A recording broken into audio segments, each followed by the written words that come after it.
Chapter 1138. Seeing the third prince's hesitant look, Lin Yuan did not see any disappointment in his eyes, as if everything was within his expectations. Thus he turned around and looked at Yu Jiang. He was silent for a moment before he said, "As for why you came to the northern region to look for me, I'm also aware of it. I only have one response to this. Even if you're dreaming, you should have a sense of propriety." Yu Jiang narrowed his eyes slightly. Although he did not speak, the green snake hanging by his ear was constantly twisting and baring its teeth at Lin Yuan, as if it was ready to bite Lin Yuan at any time and pour deadly venom into Lin Yuan's body. Yu Jiang and Lin Yuan looked at each other for a moment. Suddenly, his face changed and he shouted, "Qi!" As his voice fell, layers of shadows appeared behind him. The shadows of flowers, birds, fish, insects, mountains and rivers appeared like a mirage, instantly covering the original appearance of this world. 24 heavens. I was wondering why Yu Jiang did not go with Hamba, but went with Hong Yun. It turned out that he had already betrayed the human race and cultivated the Western method. Shangqing Tianzuan, who was secretly watching the battle, could not help but sneer when he saw Yu Jiang make a move. At the same time, his body emitted endless killing intent. During the investiture of the gods, the cause was that the human king DXN did not respect the mandate of heaven and tried to claim the title of human king and establish the human Tao. This forced Hong Jun to be furious and set off the cultivation tribulation.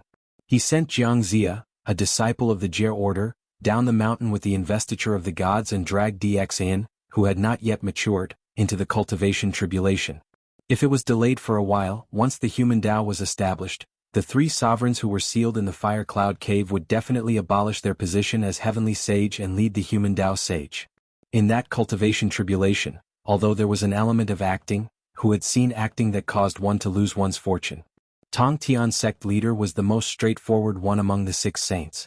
Although he was not from the human tribe, nor was he the sect leader of the Ren sect like the Grand Elder, he still led his disciples to leave the Aquamarine Palace out of malice toward Hong Jun. He agreed to Xin Gongbao's request and led his sect into the calamity.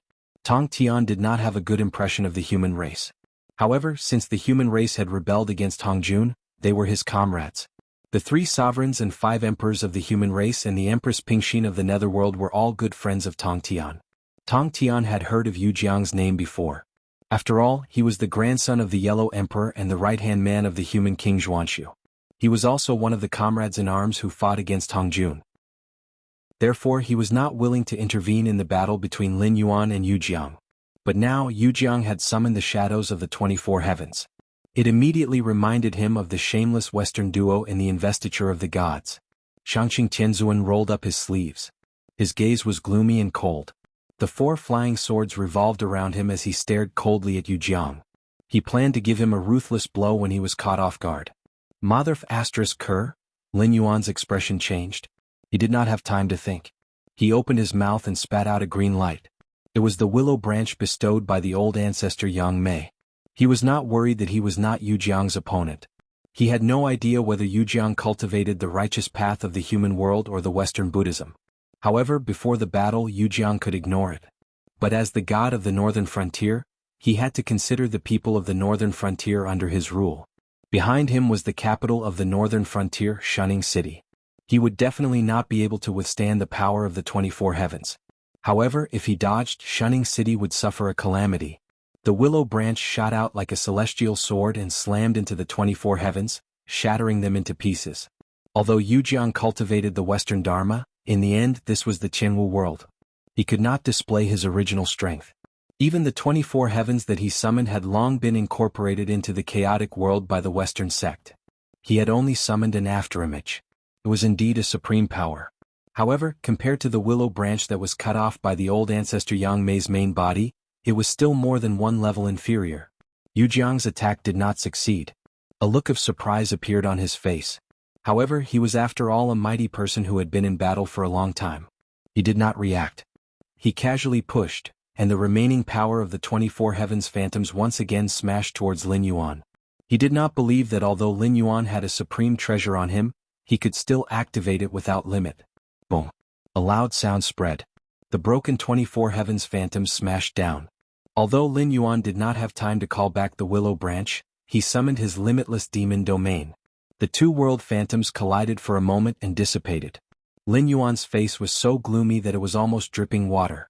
Previously he summoned the limitless demon domain to subdue Mosquito Daoran. In the end, his cultivation was ruined by Mosquito Doran's recitation of Tao Te Ching. In these 3 months he had just reformed the limitless demon domain. He did not expect that after being touched by Yu Jiang, the fragile limitless demon domain would collapse again. If it was not for the two world phantoms clashing, the aftershock of this collision would have swept across tens of thousands of miles. Rain come. After Lin Yuan died in anger. In an instant the sky changed color. Dark clouds condensed out of thin air.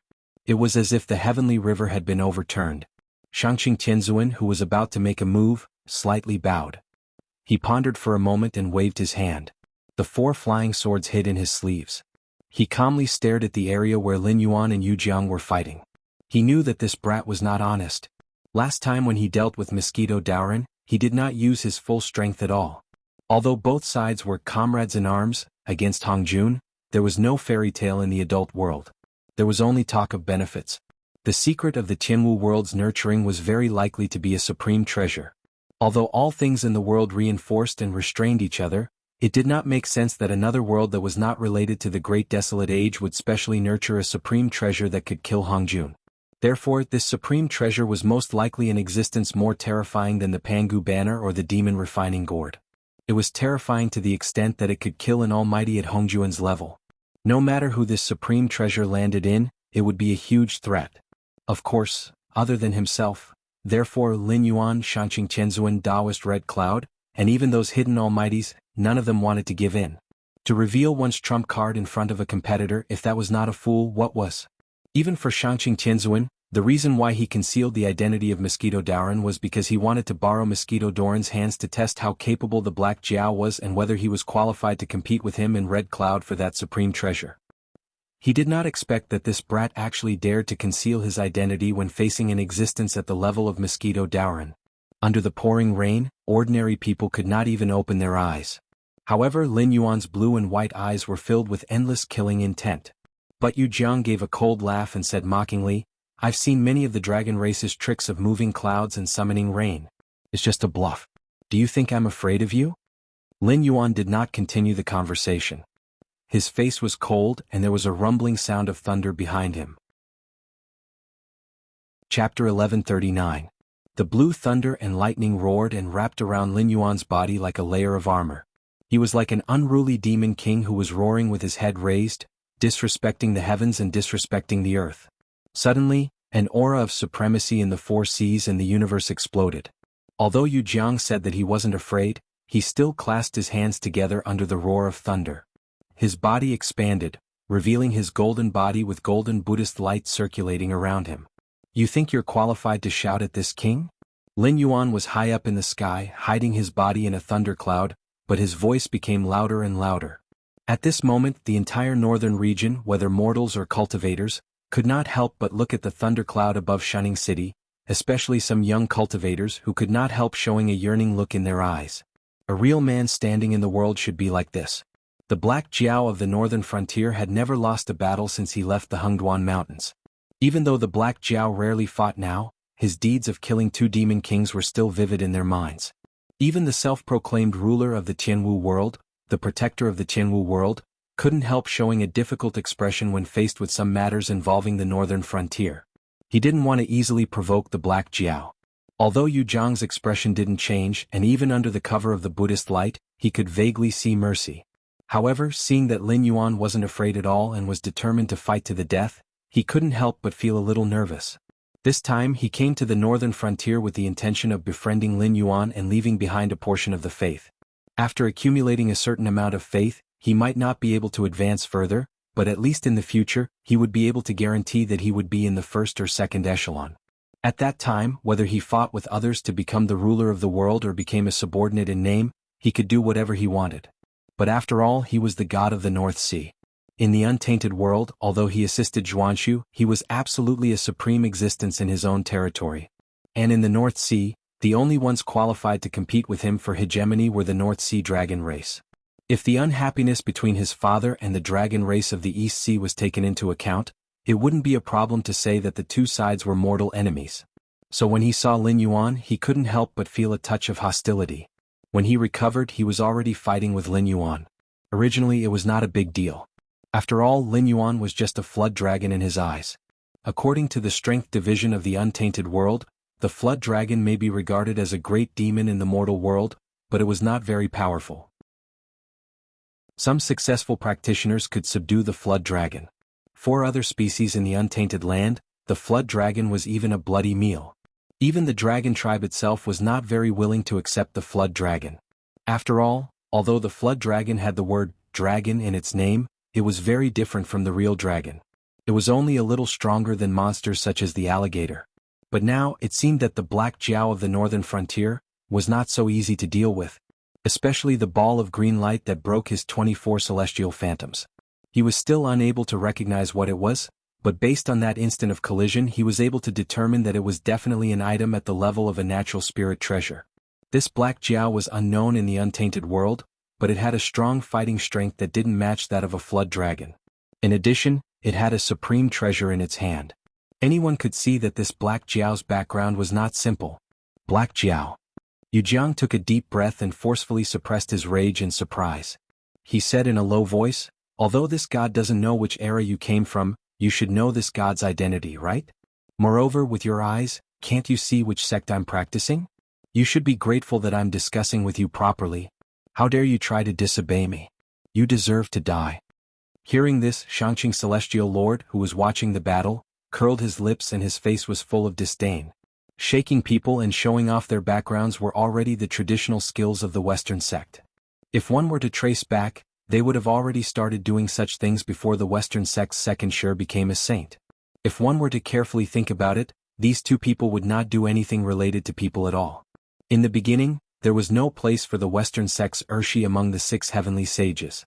In the end, these two people took advantage of Hong Yun, who had to maintain the image of a nice guy, and cheated Hong Yun of his Hong Meng immortal vapor. After taking away one place to become a sage, they felt that it was not enough, so they turned around and went to find the demon master, Kunpeng. When facing Hong Yun, they had to pretend that Hong Yun was the disciple of Hong Jun. But when facing the demon master, Kunpeng, who was the descendant of the primordial phoenix, they were shameless. They joined forces to attack him and took away his Hong Meng immortal vapor. The most amazing thing was that these two people left Kunpeng alive and didn't kill him directly, which brought a fatal disaster to Hong Yun. After doing these things and obtaining the Hong Meng immortal vapor, could one become a sage? That was obviously not enough, because if one wanted to become a sage, one had to have enough strength or use the power of merit to make up for it. Even the great merit of the 3 sovereigns only took away one heavenly path sage's position. From this, one could see how much power of merit was needed when one's strength was not enough. What the Western sect's Urshi did next was amazing. The two of them slapped their foreheads and made 48 great wishes. They established the Western sect and attracted a huge amount of power of merit to help them become sages. It sounded normal, right? But in reality, the Western sect's Urshi didn't do those 48 great wishes at all, or rather they just did it on the surface. As for the outcome, one would know by looking at what the Western sect did. The so-called sages were not tainted by karma. It didn't mean that after becoming a sage they would be free from karma. But for sages they had supreme mana and endless lifespan. No matter what kind of karma they were tainted with, they only needed to do it slowly and pay it back slowly. What would happen if they didn't do it? It was also very simple, because sages themselves were immortal existences, especially sages of the Great Path. Even if they died, they could be reborn from the origin of the Great Path. Therefore, if sages were tainted with karma and didn't pay it back and let the power of karma explode, they would at most be unlucky for a period of time. The real disaster would be faced by their disciples. If they were careless, the entire sect would be overturned. Otherwise, the Western sect's Urshi wouldn't have been so active in the investiture of the gods. The Western sect had also been crazily recruiting believers, with the purpose of making the Western sect stronger. As long as there were more people, even if the power of karma exploded, everyone wouldn't die together. How many people who believed in Buddhism suffered miserably? The Buddha annihilation movement wasn't just once or twice. Chapter 1140. The fundamental reason was that the 2 Buddhas of the Western sect had made great vows to become saints of the heavenly Tao. However, these 2 fellows were not moral role models. They could just casually make great vows. Wouldn't it be better for them to let their disciples face calamities and repay karma? Especially later on, the Western sect was even more extreme. Chanting the name of Buddha would allow one to obtain merit. Every time one chanted it, they would obtain merit. The most excessive thing was that even chanting the name of Buddha had standards. According to the records in the Buddhist scriptures, the better the prayer beads and Buddha statues one bought, the more merit one would obtain from chanting the name of Buddha. Wasn't this obviously a scam? Putting aside the matter of the fake monks amassing wealth, just the matter of obtaining merit, how could there be such a good thing in the world? If merit was so easy to obtain, then what was the purpose of the 3 sovereigns and 5 emperors doing everything for the prosperity of the human race? They were dumber than you. Didn't they know that chanting the name of Buddha would allow them to obtain merit? Chanting the name of Buddha was actually helping others share the burden of disaster. Apart from the stories that were made up to deceive people, these innocent believers rarely had good endings. It was the norm for their families to be destroyed. In fact, in some movies and TV series, it was very common for criminals to kill the believers who chanted the name of Buddha and then stain the Buddha statue with blood. The criminals then walked away. This Jianghu, Shangqing Tianzuan could not tell how well he had learned the methods of the Western sect. However, he was very familiar with the methods of the Western sect. He had the demeanor of a grand master. At the same time, Hamba, who was also watching the battle, reached out his hand to support his forehead. The power of qi and blood in his body kept on surging. His lips opened and closed, but he could not make a sound for a long time. However, if one knew how to read lips, they could easily read 4 words: family misfortune. As for the furious Lin Yuan, he could not help but be slightly stunned. At this time he really could not find any words to describe Yu Jiang. How awesome, brother. In his previous life, Lin Yuan wasn't considered to be the son of an aristocratic family. He could only say that his family's environment was not bad, and his own ability was not bad. After taking over his family's business, his social status began to rise. He had seen a lot of famous people in the business world and influential bigwigs. Due to his age, he had also come into contact with a lot of second-generation heirs. Compared to those second-generation heirs in urban novels who would clamor until their families were destroyed for the sake of a woman or a bit of face, the second-generation heirs had all received elite education. Even if there weren't many of them who were extremely shrewd at a young age, they were still able to talk well and advance and retreat naturally. To them, they didn't care about background or wealth. They only cared about ability and structure. Not to mention losing a little face. As long as you could bring value to them, it wouldn't be a problem for them to stretch their faces out for you to slap. However, Lin Yuan did not expect that the first time he met someone with cerebral palsy, he would turn out to be a mythical figure. Big brother, don't you know where you are when you speak? What was your attitude before? You were arrogant and contemptuous, and you even attacked when you said you wanted to. Now that you found out that there was a problem, you want to use your background to suppress people? Your F***king trick might not even work in the mortal world, let alone in the cultivation world. What kind of place was the cultivation world? It was a place where the law of the jungle was played out in blood. If you don't eat people, people will eat you. If you want to live forever and be strong, you have to start fighting with your life every time you open your eyes. Background? That thing was only useful when you were chatting. If there was a conflict of interest, would people dump you? I'm a ruthless person who will fight with Hongjun sooner or later. Even if the Western second sure came, I would still fight, let alone someone with your identity? Before Lin Yuan could answer, there were already people who couldn't hold back anymore. In the distance, 3 conveyance lights came together, and they didn't reveal themselves until they were near Shunning City. An old Taoist in a brown Taoist robe rode a green ox in the air. His hair and beard were pale and his skin was wrinkled and ugly. It was almost impossible to recognize his original appearance. The momentum of his body was also looming.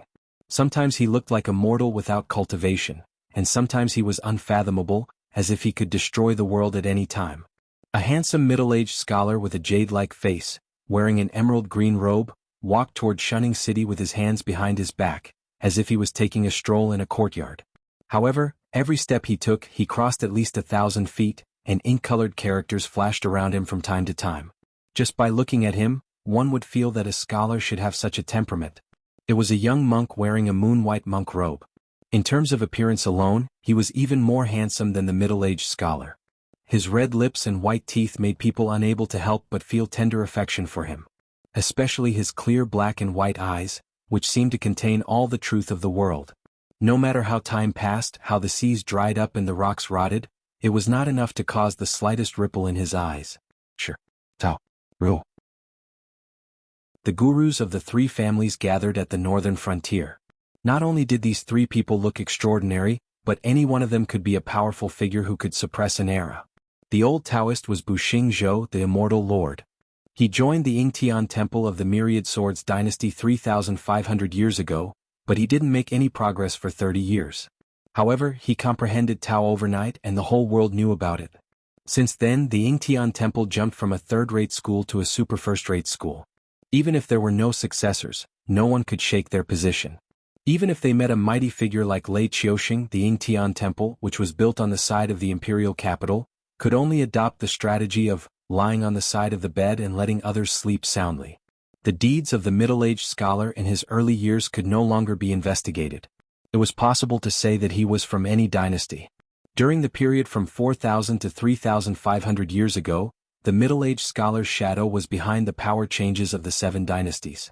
Nowadays, when the Confucian cultivators saw him, they had to respectfully call him patriarch, and his title was like thunder to the ears.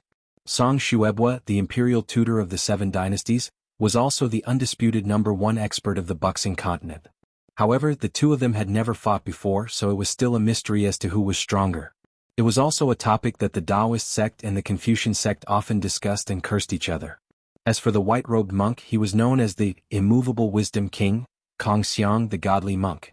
7,000 years ago, a godly monk appeared in the world. Therefore, in the history that swept across the Jianghu world, Kongxiang was not the most powerful person in Buddhism. However, 100 years ago, Kongxiang came out of seclusion at Mount Shaoyi of the Chuyan dynasty and wiped out the southern wasteland demon range. Even the demon venerable of the southern wasteland was afraid of him and didn't dare to confront him directly. Otherwise, the Chuyan dynasty would have been nibbled into an empty shell by the southern wasteland demon range. Looking back, Kongxiang could be considered the most powerful person who suppressed an era for the shortest time, because a few years ago, Black Jiao appeared and took over the title of era-suppressing monster in less than 3 years. Chapter 1141. This wave is a grudge game. The enmity between Buxingzhou and Song Xuebua had been discussed by people for 4,000 years. Although the two kings didn't meet, it involved the conflict between the Taoist schools and the Confucian schools. Even if they didn't meet, once they did meet, there would be a world-shaking battle. Although Kongxiang's reputation was not resounding, he was still an expert who had suppressed the world for 97 years. There were grudges between him and Lin Yuan. If not for the appearance of the Black Jiao in the northern frontier, Kongxiang would still be the #1 expert in the world, spreading the teachings of the Cloud Empire. But now, when the name Kongxiang was mentioned by low-level cultivators and demonic beasts, they would all be shocked. But in the eyes of the guardians of the Heavenly Gate, Kongxiang was simply a joke. Even Song Xuebua, the ruthless person who had stirred up the 7 great empires, had suppressed the world for 500 years before being surpassed by Buxingzhou. Looking at Kongxiang, he had suppressed the world for 97 years. Even a generation of mortals could not be sent away. After all, the spirit qi in the Jianghu world was abundant. Mortals could easily live up to 100 years. If they cultivated a few martial arts, they could live up to 150 years. Fortunately, there was no such thing as entertainment reporters in Jianghu world. Otherwise, if news of these 3 people appearing in the northern region were to spread, even if the 3 of them did nothing, the entertainment reporters would still be able to earn a lot of money. Moreover, what was going on in the northern frontier? They were fighting. Out of the blue, 3 peerless experts suddenly appeared. If you said that the 3 of them were just passing by, even an idiot would not believe it. Lin Yuan and Yu Jiang did not speak. Even if Yu Jiang acted a little retarded, he had actually seen the world. The current atmosphere was so tense that even the cultivators in the northern frontier had to hold their breaths, afraid that the 2 experts who were fighting would take their anger out on them. Not to mention 3 almighty experts who came from other places and whose cultivation was not any weaker than them. This clearly showed that they did not come with good intentions. Kill demons. Buxingzhou said indifferently. Subdue demons. Kongxiang's face was filled with pity. For the sake of the people. Then came Song Xuebua's gentle voice. Cultivation was indeed a very mystical thing. In fact, when these 3 people spoke, they didn't have any expressions or emotions, but people could feel different temperaments from them. For example, Buxingzhou's Tao nature, Song Xuebua's scholarly elegance, and Kongxiang's Tao of compassion. However, after the 3 of them finished speaking, the pressure immediately shifted to Lin Yuan. Regardless of whether he was a demon or a devil, it was actually very vague. However, it was very clear that Lin Yuan could also be classified as a type of demon. Jianghu, which was clearly different from humans, could also be classified as a type of demon. As for Song Shuebua, he was much more straightforward. His words of establishing a life for the people clearly showed that he was dissatisfied with the rule of the northern frontier. However, that was normal. Although the martial heaven world's Confucian sect was far inferior to the chaos world's Confucian sect, there were still some principles that could be passed down from generation to generation. For example, establish a heart for heaven and earth, establish life for the people, inherit the lost techniques of the past sages, establish peace for all ages. As for the Confucian sect, it had always liked to use moral coercion and double standards. That was especially true of the Confucian sect of the Tang and Song dynasties. They had shouted the slogan of upholding the heavens, extinguishing human desires. However, they had forcibly used the thinking of the Confucian ancestors to compare with others. On the other hand, they only required others to be saints, but they themselves had never been saints. What aristocratic families were supposed to do, these people who boasted that they had read the sages' books hadn't missed a single one. However, Lin Yuan didn't dislike this kind of Confucian sect. At most, they would distort the words of Kong and Meng, two sages. They would remove the latter part of the sentence, repay evil with good, how should one repay good? And force others to do it. However, the Confucian sect of the past had focused on accepting the mandate of the heavens or the authority of the gods. They were crazily reversing history, wishing they could return to the era of the Zhou dynasty and trample the hard work of successive generations of human kings beneath their feet. The martial heaven world was an incomplete world. Naturally, its struggles weren't that intense. The Confucian sect also didn't pay attention to that. However, this imperial tutor of the seven dynasties was clearly unhappy that Lin Yuan was the true ruler of the northern frontier. This time he had come to the northern frontier specifically to cause trouble for Lin Yuan. Hidden within the thunder clouds, Lin Yuan narrowed his eyes slightly. He sneered, "All of you normally don't show your strength, but now you've all jumped out. What, do you think I don't know how to breathe? Or are you saying that I've already lost so you can hit me while I'm down?" Three experts whose realms had reached the limit of the martial heaven world, as well as the Almighty from the Yuan wilderness, were placed in front of Lin Yuan. Practically everyone believed that the northern frontier's dragon king, who had been invincible since he had been born, had already lost. After a moment, two more streaks of light appeared. Cyan-robed evil spirit Gudu Ming was a top-notch assassin from the Azure River Empire. He always wore a demonic beast mask that didn't resemble anything. Ever since he had made his debut, he had lived for more than 300 years. There were three things he wouldn't kill. He wouldn't kill the weak, he wouldn't kill the old, he wouldn't kill the women and children. However, other than these three things, everyone who was targeted by Gudu Ming, regardless of their realm or status, would die. Demon Master Liang Meng Wei Li was also from the Azure River Empire. However, he wasn't an assassin. Instead, he was from a proper sect. He was the sect leader of the Heaven Extermination Sect, a first-rate sect in the Azure River Empire. It was the largest demonic sect in the Azure River Empire. However, he was different from the demonic disciples who cooperated with the Sky Demon. Although Wei Li cultivated demonic techniques, he fought with the righteous path, which was a little similar to the Azura path. At the same time, he was also a sect that ordinary people whose aptitude wasn't recognized by ordinary sects but who wished to cultivate yearned to join. However, the days of the Heaven Extermination Sect weren't too good. Just like the name of the sect, this group of people specialized in going against the guardians of the Heavenly Gate. Why are all the Tom, Dick, and Harry jumping out these days? Wei Li stared fiercely at the three people who had appeared before him and said in a disdainful tone. Although Gudu Ming didn't say anything, he unsheathed his sword and pointed it at Buxing Zhou and the other two. His killing intent was biting cold. Obviously, these two peak corrupt Dao experts from the Azure River Empire weren't on the same side as the three peak corrupt Dao experts who had come on behalf of Shi Daoru. It was even to the extent that these two peak corrupt Dao experts had appeared here just to ambush these three peak corrupt Dao experts. Another two whistles sounded. Inari god Kagura and war god Batu appeared one by one outside Shunning City. Their eyes were cold as they looked at Yu Jiang. "Fiske?" Lin Yuan suddenly sneered. He squinted his eyes and said, 5 against 4. It seems like some people can't bully us with numbers. Chapter 1142. Buxing Zhou and the other two had made an appointment to go to the north this time because they had been approached by some big shot and received a reward in advance that they didn't want to refuse, but also didn't dare to refuse. The three of them had been hiding in the northern frontier for a while and hadn't found a chance to make a move.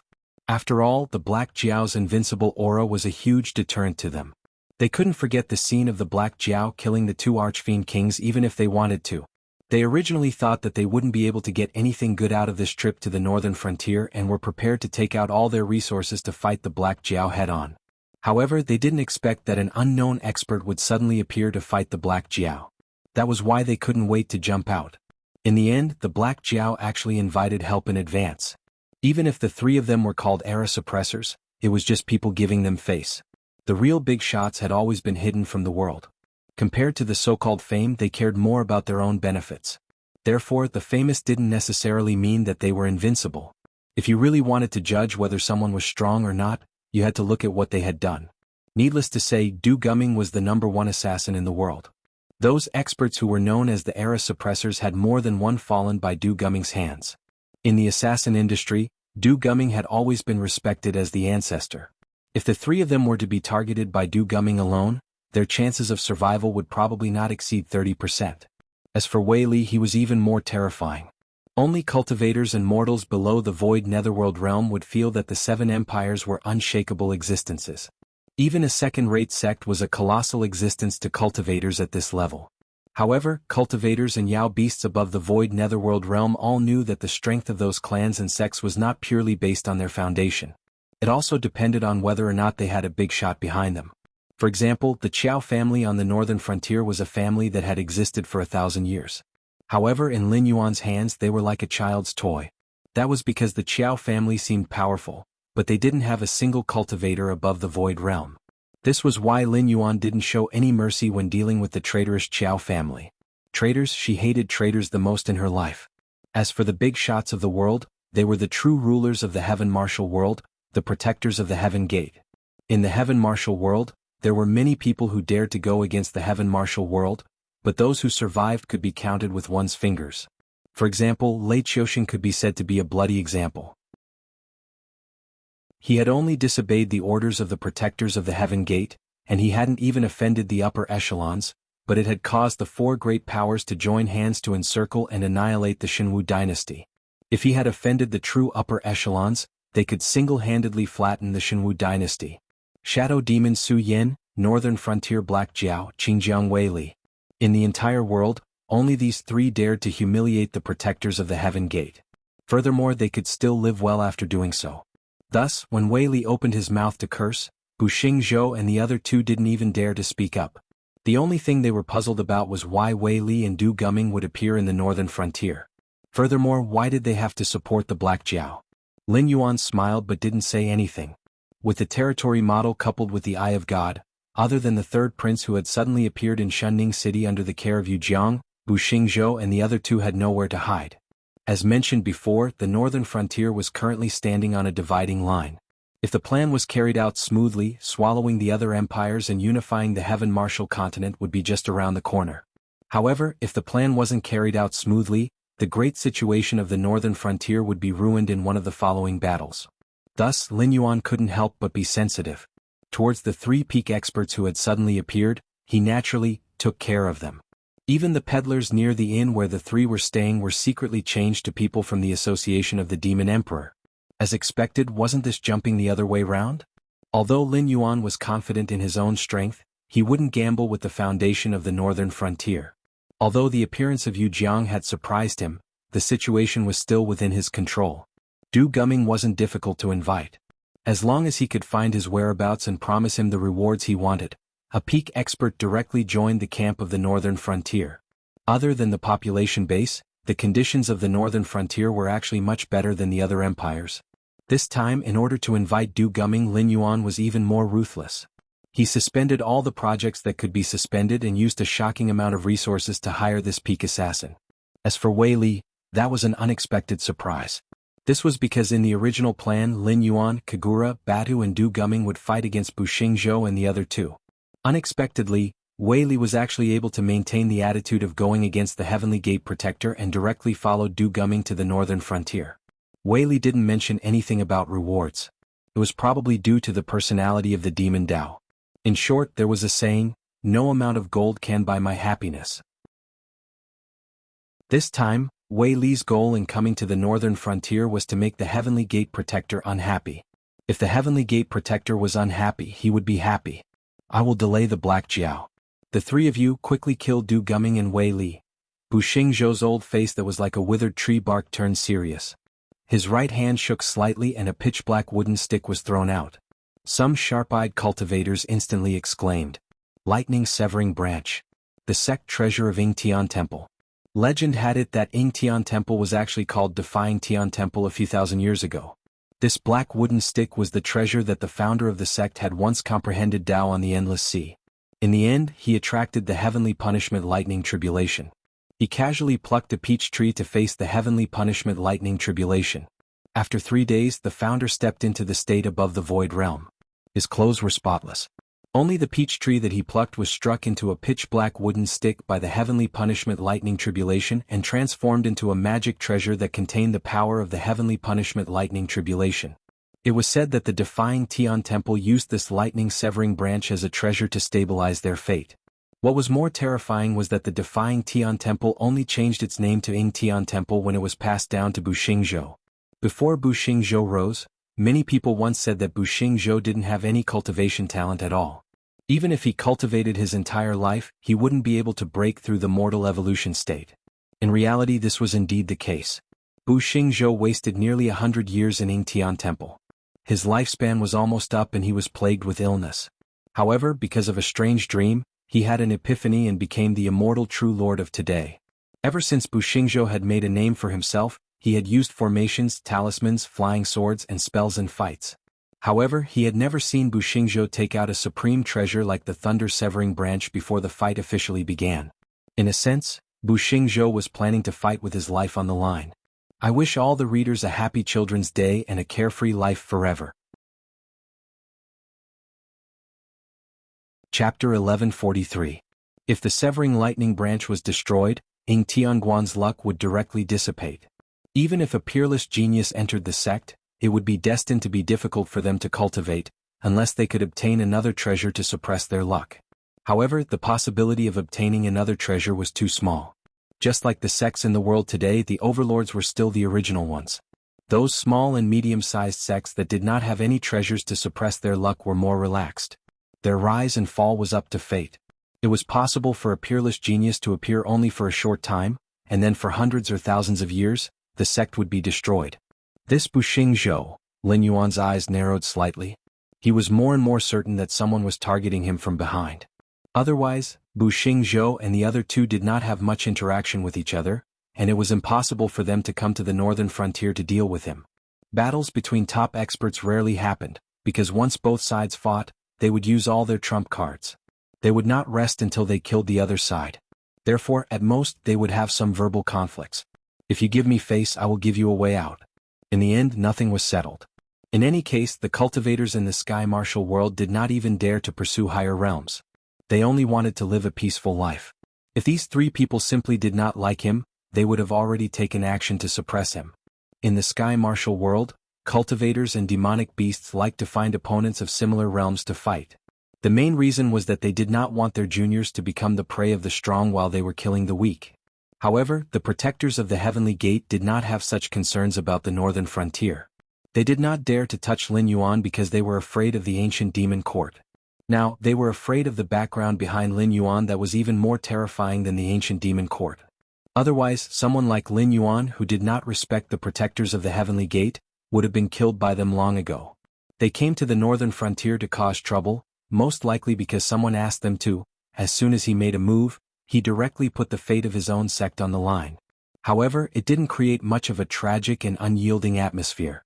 Instead, it made Lin Yuan even more certain that they were just hired thugs, and the other party was giving them benefits that they couldn't refuse. With the existence of the Willow Branch, Yu Jiang didn't dare to waste his energy to summon the 24 Heavens Phantoms again. Instead, he summoned gusts of plague wind and took the initiative to welcome Kagura and Batu. Very obviously, although he felt that Lin Yuan's idea was more difficult to deal with, he didn't put the gods of the northern frontier conferred by Lin Yuan in his eyes. He directly went up to fight 1 against 2 without any fear. Kong Xiang put his palms together. Golden Buddhist light erupted from his body. Although he didn't attack, he was still staring at Wei Li. The Buddhist inheritance of the martial heaven world wasn't perfect. It wasn't like the western sect of the great desolate world. Those who could defeat them were called glaring Vajra, and those who couldn't defeat them were called low-browed bodhisattvas. The Buddhist inheritance of the martial heaven world mainly focused on the word, suppression. Even when facing a great demon like Wei Li, although Kong Xiang knew that he wasn't a match for him, he still had some confidence in stalling Wei Li. At this moment the pressure was undoubtedly on Song Shuebua. Because the person this imperial preceptor of 7 dynasties wanted to deal with was Du Gumming. If he could defeat Du Gumming in a short period of time, then everything would be fine. No matter if it was his helper Bu Xingzhou or Kong Xiang, he would have the upper hand. But if he couldn't defeat Du Gumming, then once Kong Xiang was killed by Wei Li, then it wouldn't be a 4 against 5 situation anymore. Lin Yuan's gaze turned. He stared at the lightning branch in Bu Xingzhou's hand and said, "Old Taoist, you're smart. Seeing that the northern frontier is covered by thunderclouds, you took out a magic treasure that contains the power of lightning punishment. Firstly, you're relying on this item to restrain my lightning technique. Secondly, fighting in this kind of environment will strengthen your magic treasure to a certain extent. Your plan is pretty good. No wonder you dare to face this king alone." After being mocked by Lin Yuan, Bu Xingzhou's old face was instantly embarrassed. Indeed, he saw that Lin Yuan had already set up the battlefield, so he decided to stall Lin Yuan alone. This was because using the lightning branch in such an environment was like having heavenly help to him. If he did it well, he might even be able to use Lin Yuan's lightning technique to harm himself. That was indeed the case. However, the problem was that one shouldn't hit someone's face when fighting, and shouldn't expose someone's shortcomings when scolding. What the hell did you mean by saying it out loud? Although Bu Xingzhou usually considered himself as a transcendent realm, he was very clear that the so-called transcendent realm was still stuck in the sovereign realm. It was just that the divine power accumulated was much more than the ordinary sovereign realm. Even if he cultivated to the peak of the sovereign realm step by step, he wouldn't be able to compete with these transcendent realm experts. However, no matter what, his true realm was still higher than Lin Yuan. In the end, he was described in such a manner.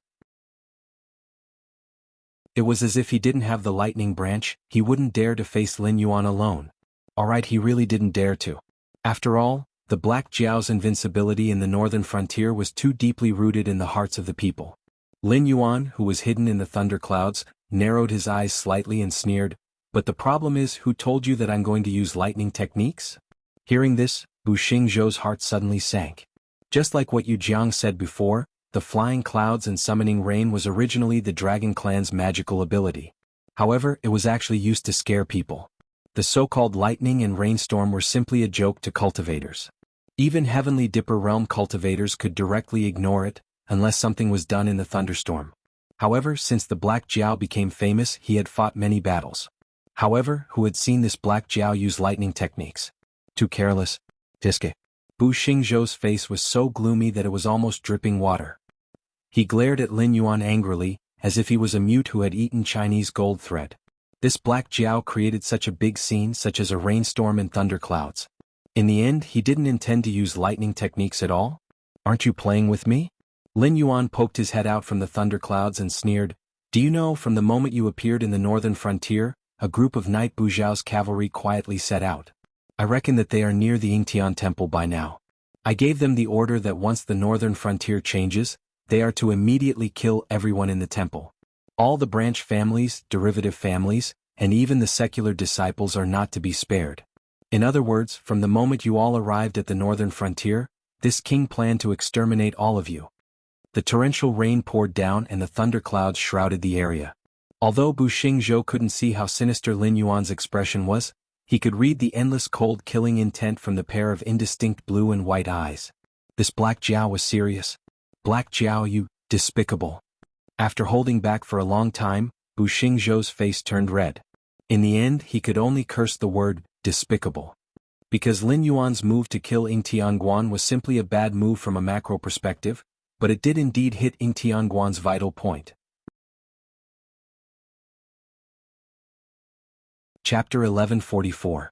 Why was this a bad move from a macroscopic point of view? Previously, there had been frequent incidents in the northern frontier because the Sky Demon had confronted the northern frontier. This had attracted a large number of effective forces from the northern frontier and caused them to neglect the supervision of the rear. This allowed the shadow demon Su Yan, the Rising Clouds dynasty, the venerable demon of the southern wasteland, and other forces to stir up trouble, causing the entire northern frontier to be in chaos. Although Lin Yuan's return from the Endless Sea was a boost, it had no effect on the overall situation. If the Sky Demon had not suddenly given up on confronting the northern frontier for some reason, the northern frontier would not have been able to solve the problem of the Hengduan Mountains. Even the Immortals would have been able to cause trouble for the northern frontier. But what was Lin Yuan doing now? The situation had not stabilized, but he had sent people to the area occupied by the Sky Demon. If this was not provoking the Sky Demon, what was it? If the Sky Demon was really provoked by the northern frontier and turned back to attack the northern frontier, then Lin Yuan would have to spit out everything he had taken. He might even have to pay an even more painful price in order to stabilize the situation at the northern frontier. Aren't you afraid that the Sky Demon? Bu Xingzhou glared at him angrily. He felt as if a mouthful of blood was stuck in his chest, and he could not calm it down. There were still many sects and families in the Central Plains. It was not that they had joined forces with the extraterrestrial demons, but that these sects and families had the backing of the Elysium Guardians. They were an important source for the Elysium Guardians to absorb the power of incense. Therefore, after the outbreak of the extraterrestrial demons, many of the Elysium Guardians deliberately returned to their sects, either to set up a formation or personally suppress the extraterrestrial demons. This was the only way to preserve their inheritance. More importantly, there were some special resources in the territories of these large forces. These were things that they could not part with, so naturally they would not move them at will. In fact, there were similar sects and families in the south. Lin Yuan's plan in the south was not to directly move the entire south. At most, it would be to the point of emptiness. The top forces in the south were eager to do this and annexed a large number of territories without bloodshed. However, when he came to the northern frontier this time, although he had set up formations and trump cards to resist the Sky Demon, they could only defend against the Sky Demon. If an external power attacked or someone destroyed the formations from the inside, they did not even need to do anything. They could just leave after destroying the formations. The wandering Sky Demon would be able to kill everyone in the Ying Tianguan Temple. This was a move that truly hit his vital point. Territory was very important to the Ying Tianguan Temple, but to him he only cared about how many disciples and grand disciples could provide him with incense power to convert into divine power to extend his life. If these people were all massacred by the northern frontier, and he had used up a large amount of divine power in the northern frontier, even if he could defeat the Black Jiao, he would very quickly die from the exhaustion of his lifespan. In other words, regardless of whether it was true or not, since the Black Jiao had brought it up, he could only treat it as if it was true. Although the benefits given by that big shot were tempting, compared to his own little life, no reward was worth it. After a moment of silence, Bu Xingzhou slowly lowered the thunder-severing branch in his hand. He bitterly smiled and said, "Black Jiao, you win. I know you have a way to contact your people and have them stop. I can turn the muzzle to help you deal with Kong Xiang and Song Xuebua." Lin Yuan suddenly laughed. Before his laughter died down, his eyes were still filled with ruthlessness. "Bastard, you all King think that the northern frontier is a soft persimmon that you can pinch whenever you want. Now that you found out that the persimmon is not ripe, you want to run away?" With a thought, the scales on his body turned from black to gold, straightening his body. Lin Yuan's eyes gradually wiped away the emotions in them. He still breathed weakly, but it was as if he had turned from a living dragon into a dead creature. In his previous life, for the sake of revenge, he had trained himself almost like a masochist. Other than various unorthodox methods, he had also dabbled in Chinese martial arts. Compared to the nimble and graceful sword and the indomitable blade, Lin Yuan still preferred spear techniques. This was because the stronger the spear, the longer the spear. Although he had also trained in firearms abroad, he knew very well that his enemies would not wait for him in an open space with a wide field of vision. In the end, the deciding factor of success or failure was still close combat. Although spear techniques would be affected by the indoor environment, his enemies would not stay in an area that was 10 square meters or a few square meters. Compared to the sword and blade techniques, spear techniques were more suited to his requirements. If his enemies were standing far away and took out their guns, he could still attack them within a few steps if he held them. If it was a sword or a blade, could it be that he could use the imperial sword technique? He had trained in the Six Harmonies Great Spear, Baji Spear, and other spear techniques. He had also trained in the Yu Clan Spear and Yang Clan Spear while in the horse stance. Fitting in with the roaming dragon's 9 transformations, Lin Yuan's understanding of ancient martial arts from his previous life had also increased by several levels. In a situation where his lightning techniques were clearly restrained, Lin Yuan planned to use his spear techniques to properly deal with this era suppressor expert. As for where did the spear come from? He himself was the spear. Coupled with the third-person view activated by the Eye of God, Lin Yuan's body at this moment turned into a great spear, as if he was being held by an invisible person and pointed at Bu Xingzhou. Bu Xingzhou's figure slightly paused, his face filled with doubt. He could not feel the flow of demonic energy in Lin Yuan's body, nor could he predict how Lin Yuan would deal with him. At this moment he felt as if he was being stared at by something extremely terrifying. Kill? Following a roar, Bu Xingzhou suddenly felt a shadow flash in front of his eyes. He subconsciously dodged to the side and at the same time raised the severing thunder branch to meet it head-on. Ding ding dang dang. The severing thunder branch and the flood dragon's tail constantly collided, producing a series of metal clanging sounds. Vaguely, one could even see the explosions of demonic energy and demonic energy. The golden scales on the flood dragon's tail constantly shattered, and the proficiency of the golden body secrets began to decrease. The attribute drops began to increase, and the golden body secrets once again reached the peak level. During this process, the two sides would collide thousands or even tens of thousands of times in almost every breath of time. Good treasure. Lin Yuan retreated a little more than 10 meters, once again hiding in the thunderclouds, and opened his mouth to praise. What he had just used was the piercing word technique of the three major elements of spear techniques. Ordinary people who practiced the piercing word technique, such as Swallow Flying Curtain, could be considered an expert. The great spear master of the Three Kingdoms era, Tong Yuan, was an expert in this field. His 100 birds worshipping the phoenix was 100 spears instantaneously. Although it was unknown how much of this 100 birds worshipping the phoenix was exaggerated by others, but if there really was someone who could achieve 100 spears instantaneously, then even Lu Bu, who was known as the #1 horse fighter of the era, would be pierced into a sieve in one round. It was just like how some Guishu experts could use cold weapons to cut or block bullets, but that was only for pistols. You want them to try using a cold weapon to meet a submachine gun head-on? Moreover, 100 spears per second could not even be considered a submachine gun. Even Ma Xiaoxin could only fire 600 spears per minute. With Lin Yuan's current attributes, using the piercing word technique and a heavy machine gun were no longer enough to describe his terrifying speed. When the two sides collided, there was even a gap in the rainstorm. It was simply unable to penetrate Lin Yuan's spear curtain.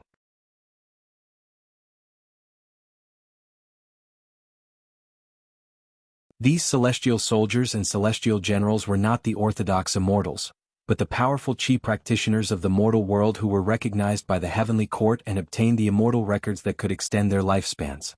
Thus they called themselves immortals. Later on, the path of cultivation declined, and the path of martial arts flourished. Southern fist, northern kick, and the 18 types of weapons prevailed all over the world. Even in Lin Yuan's previous life, when even martial arts had declined, there were still countless people who still had the dream of becoming a martial artist. After the path of cultivation was lost, if humans wanted to become strong, they had to continuously study all kinds of skills. When some skills reached a certain level, they could even reach the level of the Great Tao, or it could be said that they were originally a type of Great Tao. Ancient martial arts is a skill that generations of outstanding people have continuously studied, pondered, and perfected after the path of cultivation has been cut off. The martial artists of the Jianghu world are inferior to the cultivators because these so-called martial artists are actually the lowest level of cultivators. The two originally belonged to the same system. If the cultivation and physical quality are suppressed, the martial artists of the Jianghu world are simply incomparable to the martial artists of Lin Yuan's world. It can even be said that they are amateurs. Some ancient martial arts, even when used in a battle with cultivators, would not be at a disadvantage at all. After grasping a certain skill, Lin Yuan looked at the natives of the sky martial world and felt that they indeed had the qualifications to be proud. Die! Lin Yuan angrily roared. He still used his body as a spear and continuously collided with the severing lightning branch. His spear technique changed again and again. Bu Xingzhou, who had his wrist injured by Lin Yuan, complained incessantly.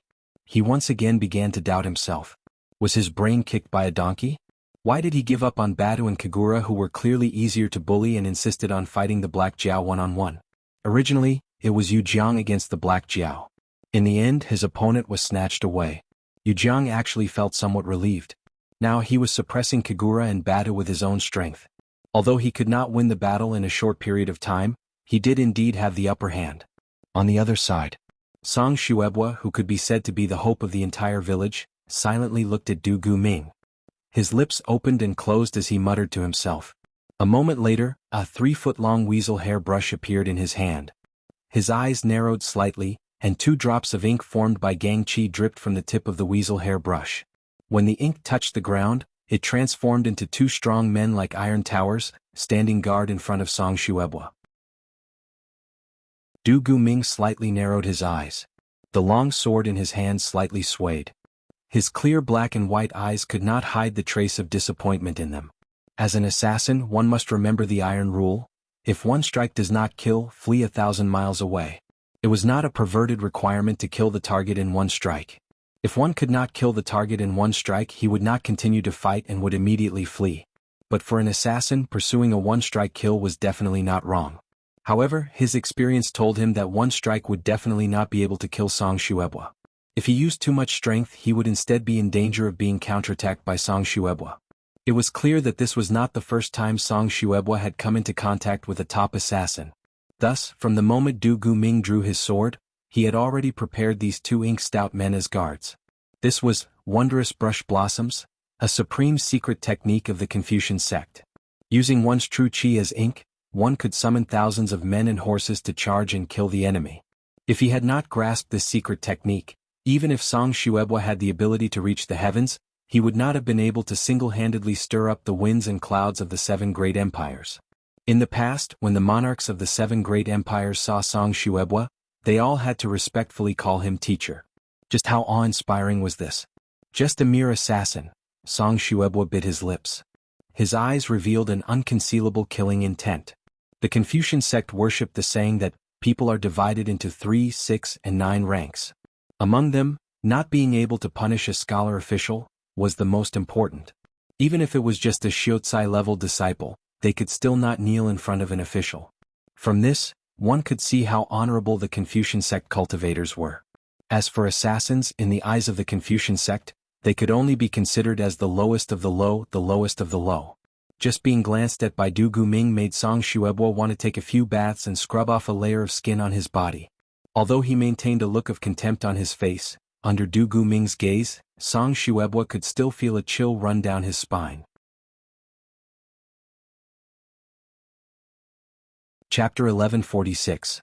The battle between Wei Li and Kong Xiang wasn't as intense as the others. It was mainly about silence.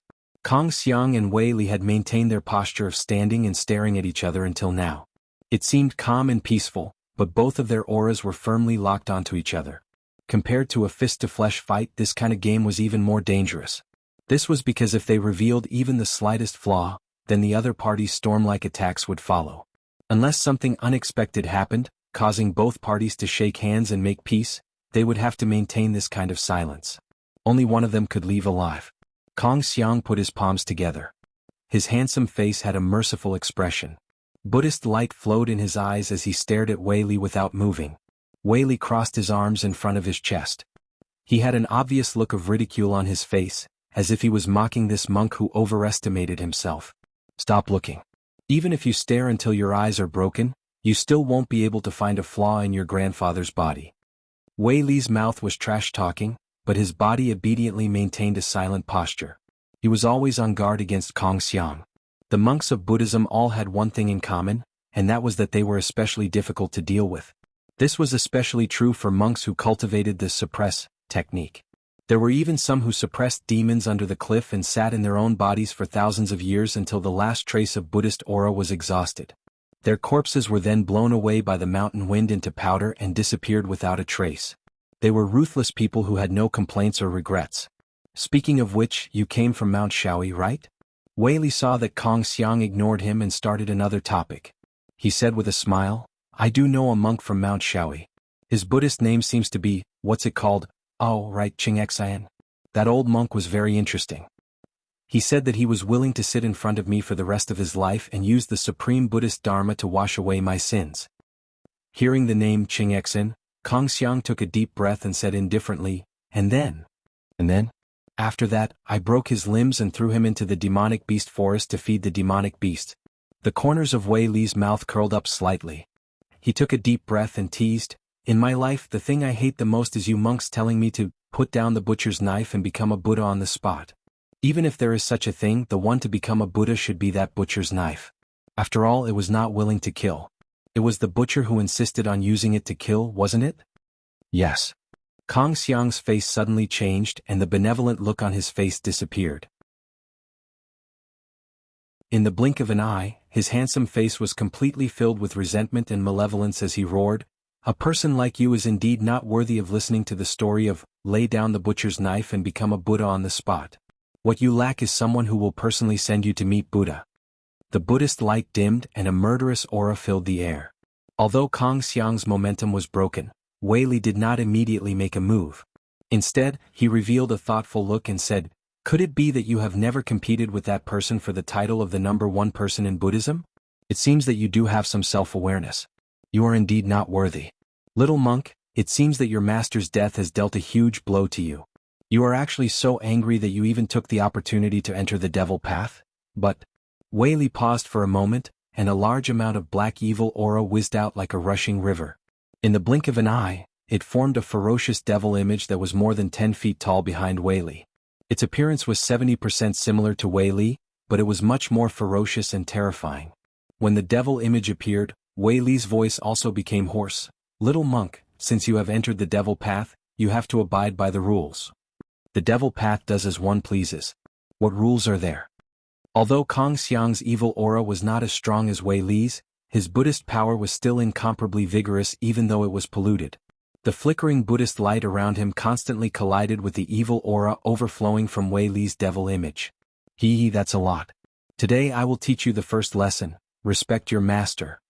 Wei Li's voice was low and hoarse as if he was groaning, but also as if he was roaring.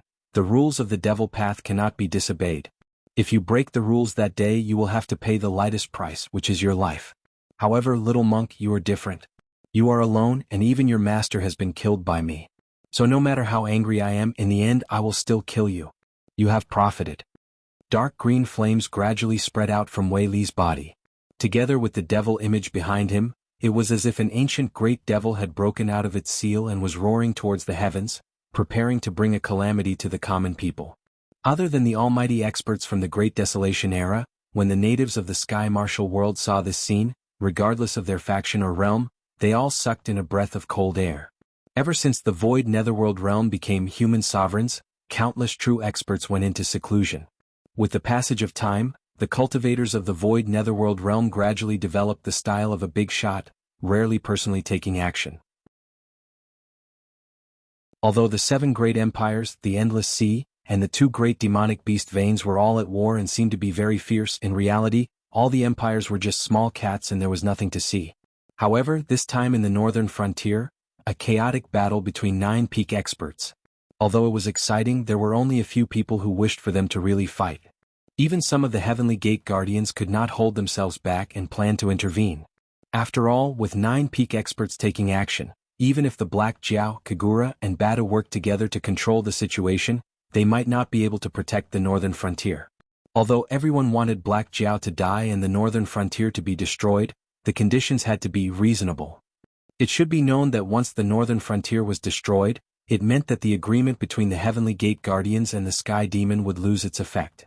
At that time, the Sky Demon would run amok, and the few empires nearby would not be able to gain any benefits. Moreover, if the northern frontier was destroyed, who knew what kind of monster would appear from the remains of the northern frontier to take over the position of the northern frontier? That might be even more ferocious than the period when the Black Jiao ruled. Among the Heavenly Gate Guardians, the Shangqing Tianzuan, whose code name was Tsang, waved his hand expressionlessly. Then, a few Heavenly Gate Guardians who were approaching the northern frontier immediately returned home. Some of the Heavenly Gate Guardians who were also preparing to set off also maintained their silence. This was the position of Tsang among the Heavenly Gate Guardians. He was a true top-level boss. Even many of the Heavenly Gate Guardians themselves did not know how many people in the organization were following Tsang for a living. After all, Tsang was one of the few who had established connections with other worlds and could promote exchanges of cultivation techniques or trade cultivation resources. Without Tsang as a bridge, the cultivation world of the Jianghu world would at least regress by more than 1,000 years. Now that the boss wanted to see the chaotic battle at the northern frontier, How could they, as errand boys, refuse? Chapter 1147. A crisp sound rang out. Lin Yuan and Bu Xingzhou clashed, then separated. At this moment, the severing thunder branch was almost stained with golden blood. Any drop of it would be an excellent material for refining elixirs on the market. However, no one dared to be greedy enough to throw it out to collect the blood. Not to mention that the main characters were watching from the side. Just by looking at the atmosphere, one would know that the 9 people fighting were definitely the strongest in the world. Getting involved in this kind of battle, even 10 lives wouldn't be enough to save one's life. However, the blood wasn't the main point of Lin Yuan's attention. The main point was that Lin Yuan had used his body as a spear, crazily clashing with the lightning-severing branch at least 1,000,000 times. This almost masochistic behavior had finally caused a crack to appear on the supreme treasure that had been suppressing Ying Tianguan's destiny. Don't underestimate this sliver of a crack. The development of the unorthodox Tao in the Jianghu world couldn't be considered as flourishing. Only the regions near the Hengduan mountain range had more refiners. Only those demon slayers who had to fight against demonic beasts would spend large amounts of money to purchase various types of equipment. For demon slayers, if they were well prepared, then their safety would be more assured. It was also because of the existence of demon slayers that the Northern Frontier's refiners prospered. They had laid a good foundation for the current Northern Frontier's Ministry of Works. However, things like magical treasures were still unworthy existences in the Jianghu world. Although they could greatly increase the strength of the wielder, the natives of the Jianghu world were more willing to believe in themselves than inanimate objects. Therefore, the refinement techniques were relatively backward. After so many years, there were only a few treasures that had been passed down from generation to generation. The magical treasures that could truly suppress the destiny of a sect weren't actually forged. Instead, they were existences similar to innate spiritual treasures. This type of naturally formed magical equipment actually had the characteristics of being completely natural and flawless. Therefore, the thunder-severing branch was either completely undamaged, or once a crack appeared, it meant that it couldn't hold on any longer. If it continued to collide at a high intensity, it was likely that before Bu Xingzhou was beaten to death, the thunder-severing branch would shatter into pieces. Black Jiao, you vicious beast. Bu Xingzhou thought for a moment, then his expression suddenly changed and he cursed. After all, the thunder-severing branch was a supreme treasure that was used to stabilize Ying Tianguan's luck. A treasure of this level could not be broken easily. Let alone millions of hits, even if it was 100 million or 1,000,000,000 times, as long as Black Jiao could not shake Ying Tianguan's luck, the thunder-severing branch would remain intact. But now, the severed lightning branch had split open on its own, which undoubtedly meant one thing: the Northern Frontier had made a move against the Heaven Temple. For a treasure that had accompanied him for thousands of years, Bu Xingzhou knew the thunder-severing branch like the back of his hand.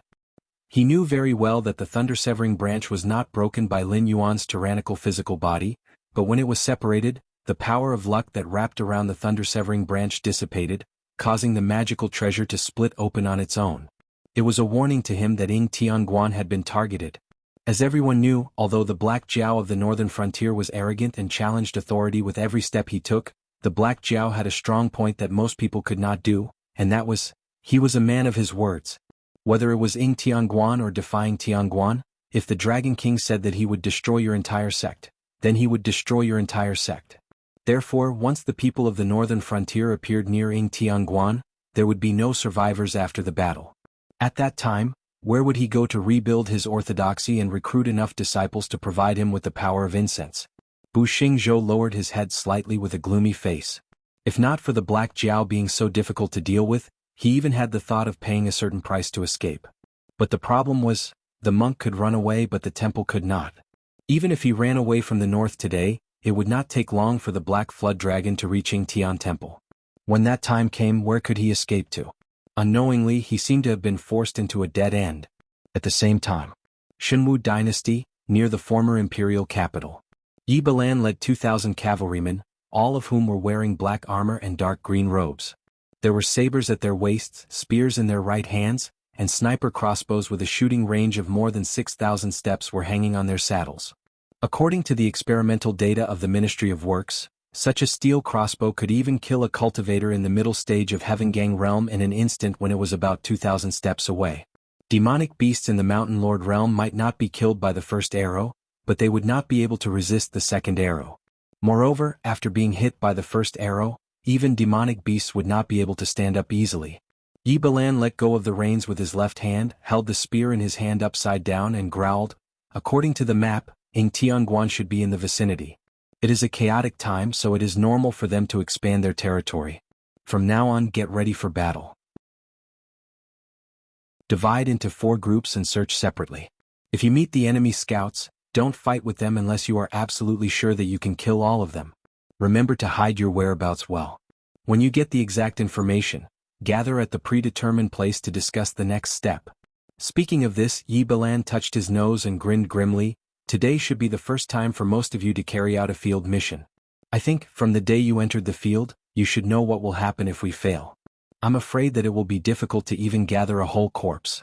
Furthermore, this time, we're not simply here to complete the mission. We're here to warn those embroidered uniform guards who are getting more and more arrogant. Don't make it seem like we can't go out into the field. This is the final test that we've specially arranged for you. If anything goes wrong, you can forget about becoming an official member for the rest of your life." "Yes." The 2,000 members of Butake Knight answered in a low voice. Their voices and intonations were extremely uniform and low enough.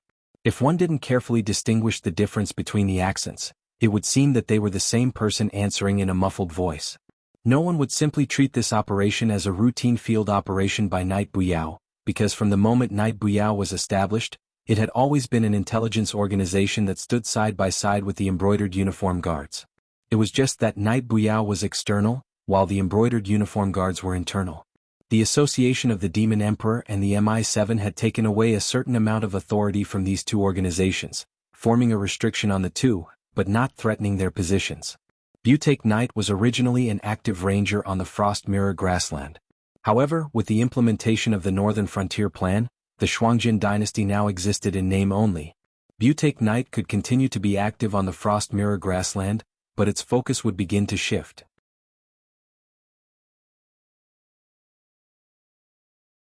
Chapter 1148. Especially after Li Xian took over the Embroidered Uniform Guard, the entire Embroidered Uniform Guard Yamen became crazier, even more terrifying than when Luo Su was in charge. Luo Su was a mad dog. No one knew what his goal was. In any case, he acted according to Lin Yuan's request. But at that time, the various forces on the northern frontier were simply afraid of the Embroidered Uniform Guard's strength. But now that Li Xian was the commander, it was different. The biggest difference between Li Xian and Luo Su was that Li Xian would not kill for the sake of killing. He used the authority of the Embroidered Uniform Guard to block most of the various forces on the northern frontier. He did not even need to wield a butcher's knife. They would kneel down and admit their mistakes. Luo Su's reign and Li Xian's were practically two different eras. Yi Balan originally did not want to care about this kind of thing, but he really had no choice. After all, Yi Busho was now in charge of supervising the Embroidered Uniform Guard. Once Li Xian completely stabilized his position and forced the various forces on the northern frontier to bow their heads, Yi Balan would have nothing to do with it. That was why Yi Bailin volunteered to lead Knight Busho to carry out the order to massacre Ing Tianguan. He wanted to shift Knight Bushi's focus to the mainland. Although he might not be able to keep Li Xian in check, at least he wouldn't let the Imperial Secret Service dominate the mainland. Clap, clap. Yi Balan gently clapped his hands twice and said with a smile, "That's it for the time being. Let's spread out and collect all kinds of information as fast as possible. When the time is right. Don't forget, our Dragon King has asked us to kill all these bastards. We'll try to take them away in one wave. Don't let anyone escape. Otherwise we'll be in trouble." Soon, 2,000 of Yi Bushi's elite cavalry were split up. Each team of 500 people was further subdivided into action groups of 4 people. They spread out to gather information. The main purpose was to determine where Ingtian Temple's members gathered, how many cultivators and mortals there were in these places, the level of cultivation in the cultivation world, the fortifications of these strongholds, and so on. If they had the ability, it would be best to formulate the most efficient attack plan. These Yi Busho had originally gone through a strict assessment before becoming a reserve. They had also developed first-rate horsemanship and fighting skills through numerous battles with the Frost Mirror Barbarian. Not to mention dealing with a temporarily organized scout of a sect. They were even confident that they could follow a tribe on the grasslands and keep the distance from them within 100 kilometers without them noticing their presence. Sitting on the back of the warhorse, Yi Balan gloomily stared at the area where Ing Tianguan was located on the map. dared to cause the northern Ingtian temples, they must pay the price. Dragon King said that he wanted all these people to die so none of them could escape. At this moment, Ingtian Temple, who was still intoxicated by the birth of their ancestor, was exuding a happy atmosphere. Even the sky demon outside was only a small trouble, and would be dealt with by their ancestors sooner or later. Ingtian Temple naturally had to celebrate after taking over a large amount of territory without shedding a drop of blood. Many people were ridiculing the northern Ingtian Temple for being fools. Moved the sects and families in the south, and did not rush to occupy the Jianghu dynasty's territory. Wasn't it obvious that they wanted to let the sects and families who had not yet moved develop and become stronger? At this pace, it was hard to say whether they would replace the Jianghu dynasty as the northern Ingtian Temple's territory in the future. But they completely did not expect that a massacre from the northern Ingtian Temple was madly brewing around them. Yi Bilan's intelligence gathering was absolutely terrifying. After all, the standard that Yi Bilan had set for Yi Bilan was that once the higher-ups set their eyes on a certain grassland tribe, they must get the most detailed report in the shortest time possible. It was so terrifying that even what the tribe's Khan ate at night, who he ate with, what he said during the meal and so on, had to be recorded. This time, after Yi Bilan's members annihilated and avoided some of the mounted scouts, they immediately began to disguise themselves.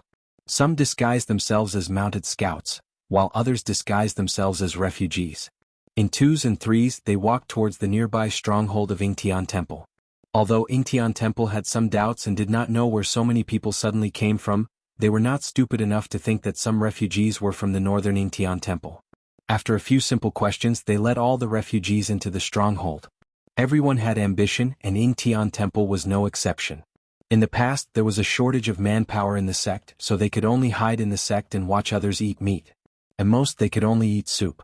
But now, the founder had come out of his closed-door training and joined hands with several strongmen to go directly to the Black Jiao in the northern Ingtian Temple. Once the founder came back, Ingtian Temple would change and become one of the most powerful forces in the world.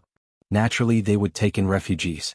If there were only a group of cultivators, how could they establish a country? Would they let these noble cultivators cultivate the land? 2 hours later, Yi Bilan, who was sitting on the horse and pretending to be asleep, suddenly opened his eyes and said in a low voice, "Everyone put on armor and get on the horse. Go to the planned place of attack and act according to the plan." Only after 2 hours, Yi Bilan had already gotten most of the information that he wanted to know. The heaven-facing temple was indeed in this area, but this wasn't the real heaven-facing temple. In the past, Bu Xingzhou had an epiphany and opened up a heavenly grotto. He hid the original heaven-defying temple inside the heavenly grotto and then built the present heaven-facing temple on the original site. It wasn't that the sect didn't have enough disciples, it was just that the heaven-facing temple could only be considered an outer sect. The real seedlings were all taken into the heavenly grotto and entered the inner sect, the heaven-defying temple. With Ingtian Temple as the center, there were 108 towns around it. Even the smallest town had a population of nearly 10 million. These towns were all funded by Ingtian Temple. The castellans and the aristocratic families in the cities were most likely related to Nidian Temple. Therefore there was a formation eye under each town.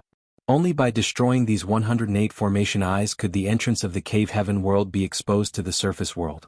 Otherwise they had to contact the deacons of Nidian Temple at a certain time and ask them to guide them. As for when and how to contact the deacons of Nidian Temple, they did not interrogate them. After all, these things were the secrets of the higher-ups of Ingtian Temple. The people below had at most seen or heard about it, but they did not know the specific details. 108 cities with a population of at least a few billion, how could they fight if they did not take in the cavalry?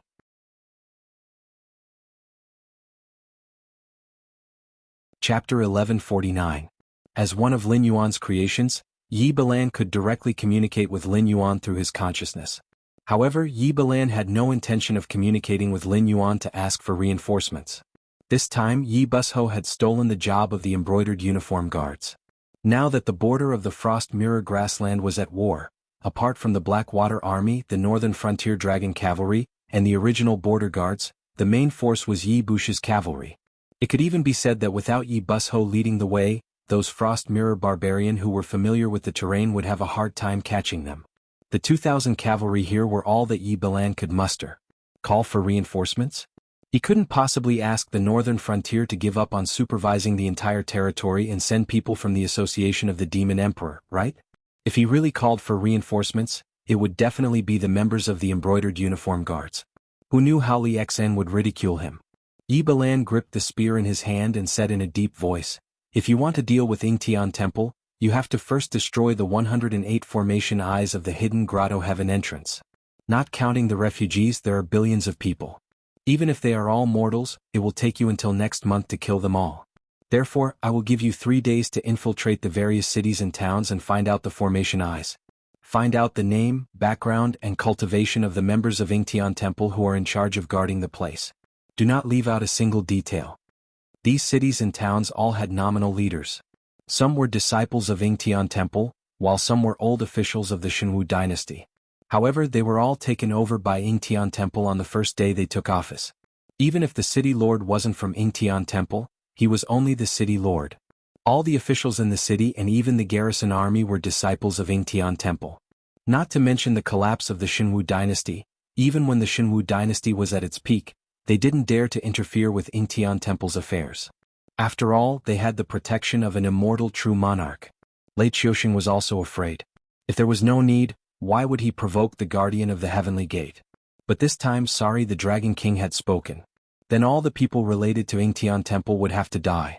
Outside Shunning City, Bu Xingzhou narrowed his eyes, sizing up Lin Yuan's murderous aura, then said in a low voice, "Black Jiao, I admit that I made a mistake this time. However, I feel that even though you are a demonic beast, you do not lose to a human in any aspect.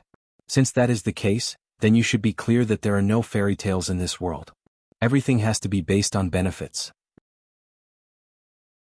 If you are not moved, then it can only be because the benefits I offer are not enough." At this point, he paused for a moment and sighed as if he was discouraged. He then continued, "So, tell me. As long as your conditions aren't excessive, I can accept them. When this matter is over, I can also disband Yingtian Temple and hand over the aristocratic families under my command to you. In the war to conquer the Shenwu dynasty's territory, my Yingtian Temple's disciples can also serve as your vanguard. I will also enter the northern frontier for your command. How about it? If there's anything else you want to add, feel free to say it." Bu Xingzhou was very confident. This was because he felt that the bargaining chip he offered was definitely a huge bet. The existence of Yingtian Temple could not be hidden. Black Jiao would know about it sooner or later. However, Yingtian Temple only appeared on the surface. Even if all of their elite disciples were transferred over in recent years, they still maintained the strength of a second-rate sect on the surface. In fact, they were even stronger. Yingtian Temple had no less than 30 Void Realm cultivators. Even the Shenwu dynasty could not compare to them. In addition, he was a Transcendent Realm existence, which added a huge bet to this bargaining chip. With the help of a Transcendent Realm expert, even the other Heavenly Gate Guardians' forces would have to welcome him, let alone the developing northern frontier. Next, whether it was fighting against the Sky Demon, recovering the territory of the Shenwu dynasty, or continuing to expand and annex the Frost Mirror Grassland or other dynasties, with the help of a Transcendent Realm expert, their chances of winning would increase by at least 3 times. Yeah. Lin Yuan nodded slightly and said with a smile, "Your bargaining chip is indeed very tempting. I also feel your sincerity. However, I've always kept my word. This is something you know. Therefore, from the moment you stood in front of me, you're already a dead man. I won't let go of your entire Yingtian Temple. You're courting death." Bu Xingzhou's face was ferocious. He took the initiative to raise the Severing Thunder branch.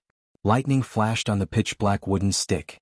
It actually attracted the power of lightning in the surrounding thunderclouds and turned into a lightning dragon that attached itself to the Severing Thunder branch. "Woohoo, this old Taoist is going to go all out."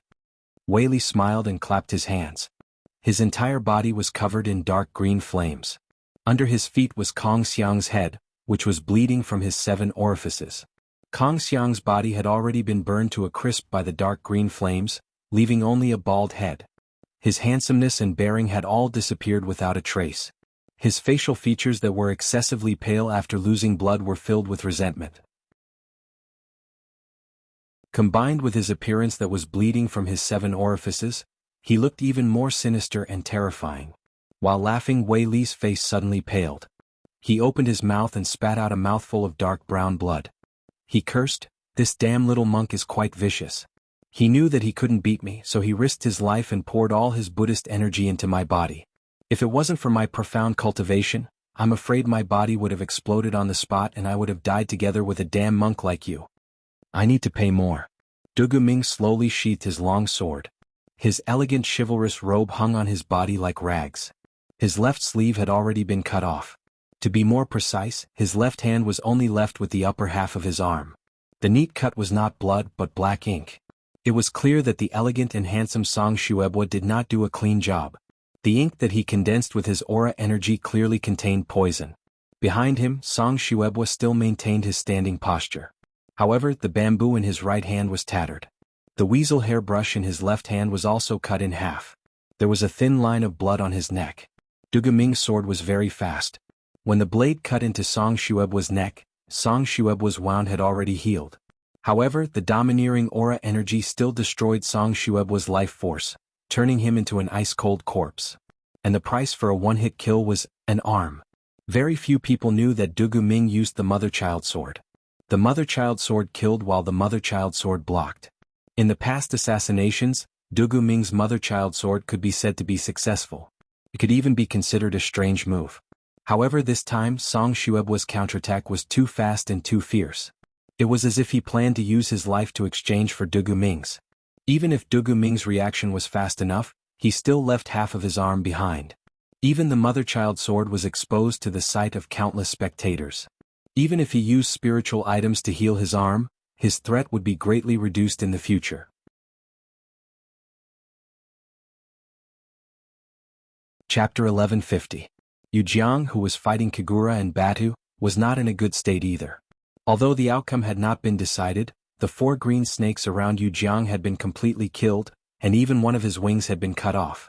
As for Batu and Kagura, although they were covered in wounds, they had not lost their ability to fight and were still staring at him covetously. Especially Batu.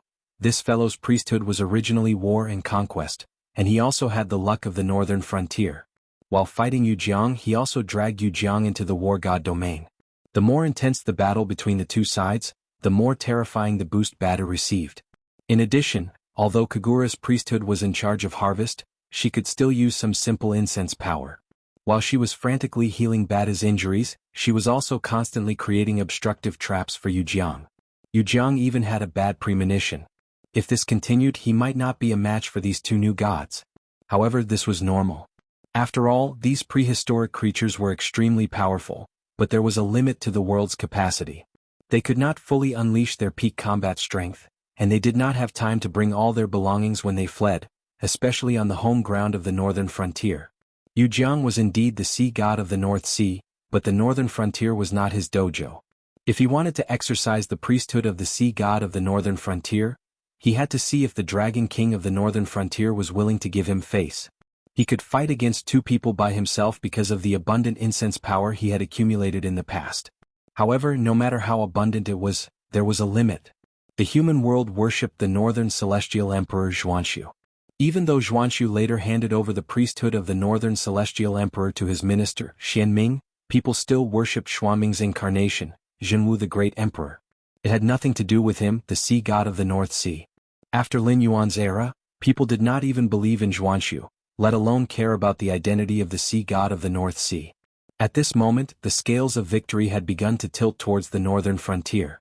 Jianghu flapped his wings and forced Batu to retreat. He roared, "Dishang, what are you waiting for?" Dishang. When he heard this name, Lin Yuan could not help but be slightly stunned. The prehistoric creatures watching the battle could not help but hold their breaths. After the fall of the Shang dynasty and before the reign of Qin Shi Huang, there was only one human king in the world. In the 800 years of the Zhou dynasty and the later spring and autumn period and the warring states period, the rulers were basically the son of heaven and not the human king. Those in the warring states period were not even the son of heaven, but only the king of vassals. To the high and mighty creatures in the untainted land, no one cared about the life and death of these vassals except for the grand supremes and other powerful people who had set up the human world. But Dishang was different. Other than Shanqing Tianzuan, they either hid from the world like Hamba or they had more or less fought with Dishang. These mighty people from the prehistoric world knew very well how terrifying the human king who carried the will of the 3 sovereigns and 5 emperors was. In the prehistoric world, he forced Hongjun, who was the ruler at that time, to want to get rid of him, but he was helpless. he could only set off a calamity and joined hands with the heavenly Tao to cultivate the emperor of Zhou. He even caused the Rin school, Chan school and Western school to join hands and almost defeat the Shang dynasty. In the end, the battle was so intense that even the 6 saints of heaven had to join the battle. From this point alone, it could be seen how terrifying the Shang dynasty, who dared to compete with heaven, was. Originally, the northern frontier could be considered a sure win. However, if Di Shang was involved and Di Shang was on the same side as Yu Jiang, even if the remaining few joined forces, they could not defeat Di Shang. But it should not be. The human king who was crazily discredited was not like what was recorded in the ancient books that were passed down to later generations. First of all, Di Shang could be said to be the first person to break the concept of class. As long as a slave was capable enough, Di Shang could allow him to hold an important position. Those nobles with noble bloodlines, if they were not capable enough, Di Shang would definitely not appoint them. Even gender was not that important in Di Shang's eyes. Compared to the stories of female generals like Hua Mulan that were fabricated, Di Shang had a female general like Fu Hao in this dynasty. Secondly, Di Shang did not believe in the system of God's bestowal of monarchs. Even the Zhou rights requirement of seniority was not worth mentioning in Di Shang's eyes. Queen Jiang had 2 sons, but none of them were successful. If they ascended the throne, they would definitely become the son of heaven and not the human king. Therefore, Di Shang wanted to appoint Wu Geng, who was born by Daji, as the crown prince. During the Shang dynasty, Di Shang's action could be said to have offended the upper class. Daji was not the demon concubine that was later sung. Instead, she was concubine Xian, who had made countless contributions to the Shang dynasty. Taking a closer look at what the officials of the Shang dynasty did, they were all eating the rice of the Shang dynasty, but they repeatedly helped the feudal lords to rebel. Bai Gan and the others were all traitors. On the contrary, Fei Lian and Er Lai, who were known as traitors, accompanied Di Shang to the end of their lives and had never betrayed him. Loyalty and treachery could be seen at a glance. However, history was a little girl who could be dressed by anyone. That was why many people misunderstood the people of that period. More importantly, anyone who had participated in the investiture of God's tribulation knew how crazy Di Shang was at the end of the war. The Zhou dynasty would only record that the marquises rose up to support King Wen of Zhou and King Wu of Zhou. However, they did not mention in detail what the Yinshang had done to make so many marquises support a poor and destitute West Qi. They would only record that Dxan was raped at Jiaxing Tower. However, they would not tell the later generations about the huge loss that Dxin had brought to the Zhou dynasty. Similarly, they would not record that if Dxin's 2 sons had not betrayed him and opened the city gate to welcome the allied forces of the marquises into Jiaoge, Dxin could have defeated the allied forces of the marquises without shedding any blood. However, when people studied this period of history, they would always find something strange. For example, the people of the Shang dynasty would rather die than eat a grain of rice of the Zhou dynasty. Many people did not even consider themselves as people of the Zhou dynasty, but called themselves the remnants of the Shang dynasty. There was also Di Shang's son Wu Geng. Why didn't GFA dare to kill Wu Geng when the Shang dynasty was destroyed? Instead, he gave Wu Geng a fief and made Wu Geng a feudal lord? If Wu Geng's ability was not as good as Di Shang's, the Zhou dynasty would never have the fortune of 800 years. Did Di Shang sleep in Jiaxing Lu because he was afraid of being judged by the Zhou dynasty? Wrong.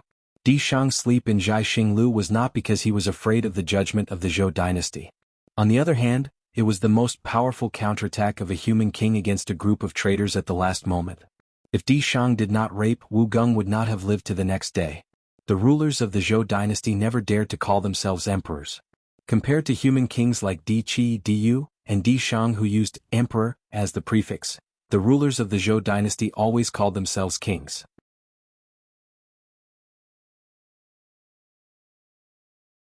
Chapter 1151.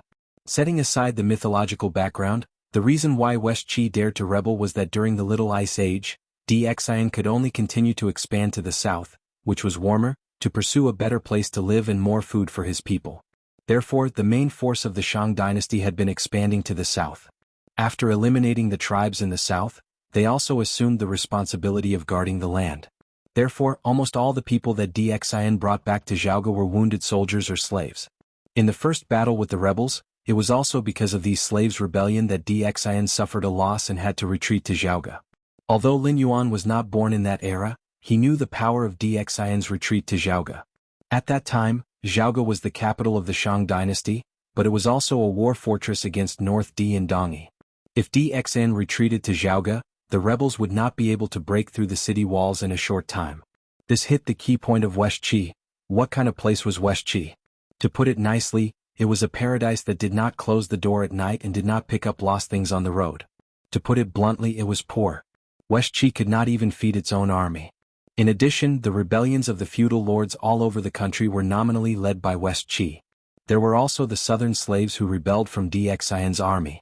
Therefore, West Qi really could not afford to feed people and horses. On the contrary, DXN, who had developed the south, had a large amount of food stored in Jianghu. Therefore, as long as DXIN refused to fight, it was equivalent to winning the war and waiting for the rebels to collapse. In the end, the two sons of Queen Jiang and Weizi, who had failed to compete with DXIN for the throne, opened the strong city gate of Jianghu without hesitation, making all of DXIN's schemes a joke. The two sons of Weizi and DXN were probably complacent, thinking that they would become the new nobles of the Zhou dynasty. However, the fate of these people was directly erased from the records of the Zhou dynasty. After all, they couldn't possibly say that they couldn't defeat DXIN and that it was thanks to the betrayal of the traitors that they were able to establish the Zhou dynasty, right? In a novel like The Investiture of the Gods, it was still alright. At the very least, these people were given an ending where they became gods. However, in the official history of the Zhou dynasty, they defeated the tyrant King Di of Shang by relying on their brilliance and domineering aura. These traitors had no part in it at all. After going through all this information in his mind, his first reaction was, King Shang isn't dead. His second reaction was, Yu Jiang was playing a trick? The relationship between DXIN and Hongjun could be described as irreconcilable. Even if Hongjun was one with the way of heaven, so what? He was unpopular. Not to mention that the three emperors were guarding the Fire Cloud Cave. Empress Pingxin in the Netherworld had wanted to kill Hongjun for a long time. These things were not over yet. The Grand Elder abolished his status as a sage of the Way of Heaven and became a sage of the Great Tao. The Grand Master of Heaven schemed against Hongjun and transcended the untainted land. The origin of the Way of Heaven in the incarnation system had also been stirring up trouble. Although Hongjun was indeed very strong, it was inevitable that two fists could not defeat four hands. He tried his best to suppress the appearance of the human Tao in the tunnel in order to maintain this high-pressure ruling status.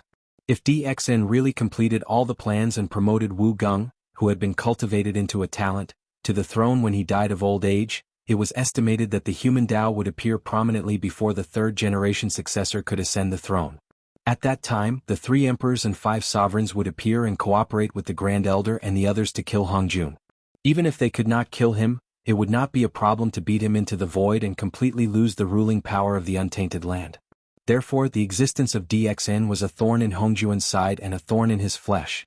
When the investiture of gods began, those untainted land creatures who were unwilling to obey Hongjun's rule might escape. However, it was absolutely impossible for DXIN to escape from Hongjun's eyes. If Hongjun, who was one with the Way of Heaven, could not even do such a small thing, he would have been killed by other untainted land creatures long ago. Therefore, DXN must be dead. Even if DXN was still alive, it was impossible for him to mix with Yu Jiang, who had abandoned the human tribe and cultivated the method of the Western sect. DXIN was an existence that could be ranked as one of the three emperors and five sovereigns. Whether it was the so-called son of heaven later on or the traitorous son of Yu Jiang, who was a descendant of the human king but abandoned the human tribe, they were all existences that DXN could not wait to kill. Boom. A figure walked out of the void. Almost at the moment he appeared, he had already raised his halberd and smashed it out, directly breaking the long stick in Bada's hand that was condensed from the power of incense. However, the terrifying power did not stop. The halberd smashed Bada more than 1,000 feet away before he could stop. Even with Bada's strong physical body, his sternum had collapsed and he was gasping for air. His hair was tied up by a golden crown, and he was wearing a chain of armor. He was wearing a red robe with dragons on the outside and a purple robe on the inside. His waist was tied with a battle skirt that depicted walking beasts. In addition, he was holding a sky piercer in his hand and a bronze bell hanging on his waist. When Lin Yuan saw the other party's attire, he had already determined the other party's identity. It was indeed related to DXIN. However, it was not DXIN himself. It was DXIN's second son, the second prince of Yin Shang Yin Hong. What a waste of the name DXN. Shangqing Heavenly Lord's expression turned cold as he stared coldly at Yin Hong, who had defeated Batu in one move. Although the human tribe was the main character of the Eldritch world, in the eyes of the almighty figures, it was actually nothing much. Before the human tribe became the main character of the world, there were the innate fiend gods, the three races of dragon and phoenix and Kirin, as well as the witches and demons. These races were once the main characters of the world. However, these races were born strong and were feared by Hongjun. He used some means to exterminate and decline them. In addition, although the human tribe was born weak, they were indeed hard-working. The sect master of Rin's school, the Grand Supreme and Yuhua who had created the human tribe endorsed them, did not have much impact on Hongjun's rule. Therefore they were designated as the main characters of the world by Hongjun. However, no one would have thought that they had underestimated the human tribe in the end. The 3 sovereigns and 5 emperors had created a brilliant era that was filled with legends. Natural disasters, man-made disasters, demons and ghosts could not destroy the human tribe. Instead, it made the human tribe become stronger and stronger after repeated setbacks. Especially when they were in the hands of Dxin, they almost used the power of Yin Shang to declare war on the Qi refinement cultivators in the world. They kept challenging Hongjun's authority and finally forced the sages to take action personally before they could destroy Yin Shang. Dxin was one of the few human tribe that I, Tong Tian, valued and admired in my life. Yin Hong was just a traitor. First, he betrayed Yin Shang because he was dissatisfied that Dxin wanted to pass the throne to Wugang. Later on, he believed Shen Gongbao's words and betrayed Chan's school. He even almost injured Qi Jingzi who had passed on his abilities and Dharma treasures. Even Huang Feihu who had once let him off was captured by him in an attempt to dominate Yin Shang. How could such a scum be given the name Dxin?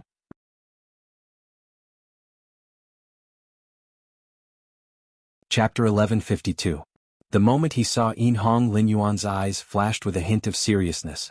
Putting aside Yin Hong's character, what was certain was that Yin Hong was definitely capable. After all, he was the son of a king. After Dxin decided to make Wu Gung the crown prince, Yin Jiao and Yin Hong were heavily nurtured by the Xianmen. Not only did they learn a lot of skills, but they were also given a large number of magic treasures. From the looks of it, Yin Hong had brought all these magic treasures over.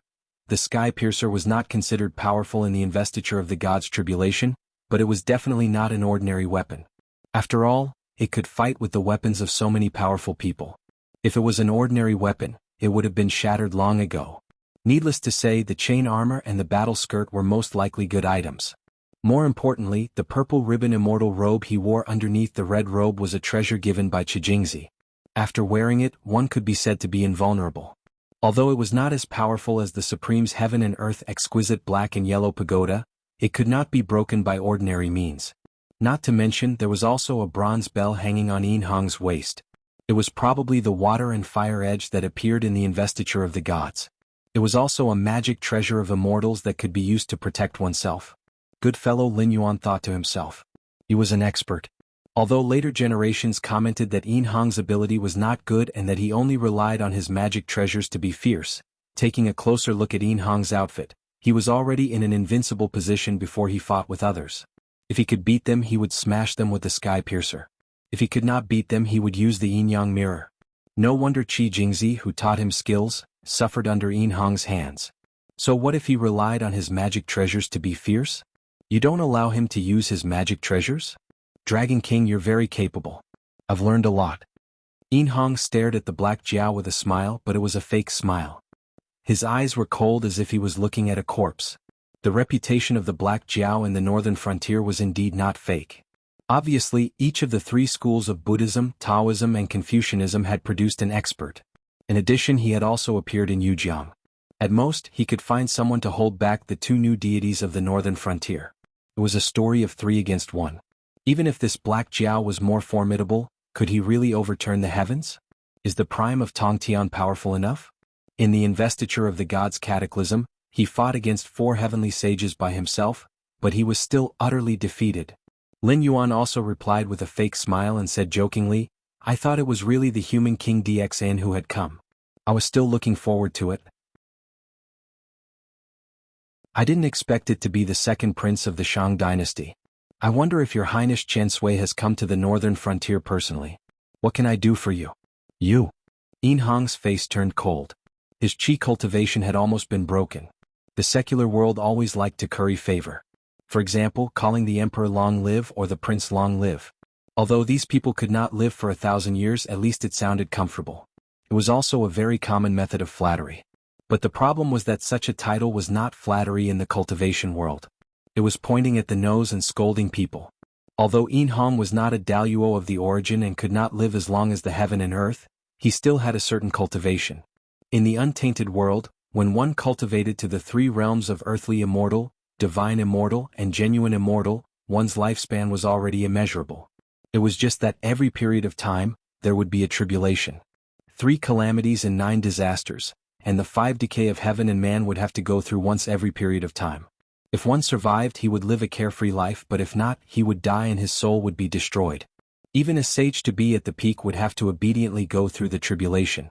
Unless one became a daluo and transcended all things, or a sage of a certain path, there was no such thing as an immortal sage. But how long was a period of time? A period of time was 18,000 years, and a period of time was 129,600 years. A period of time was commonly known as a period of time, which was to multiply the two numbers. That was to say, as long as one cultivated to the realm of true immortal, even if he could not go through the first tribulation, he could live for about 1 billion years. Although Yin Hong had not reached the realm of true immortal, he was still an immortal. With all his magic treasures, he could easily live for billions of years. Now he was called Your Highness Long Live by Black Jiao, which was no different from Black Jiao pointing at his nose and scolding him as a short-lived ghost. What's more, Yin Hong was also a famous person on the list of deification. He was the lord of 5 grains of the fighting sect and usually lived in the heavenly court. Hao Yin had once refined the star banner left by the ancient demon court and set up the cosmic stars formation. Even in the untainted world, the flow of time in the heavenly court was different from that in the mortal world. As the saying went, 1 day in the heavenly court was 1 year on the earth. If Yin Hong stayed in the heavenly court, his lifespan would be even longer. In the cultivation world, you could point at someone's nose and scold them, but you could never say that they had a short life. As everyone knew, the so-called cultivation was actually fighting against the heavens.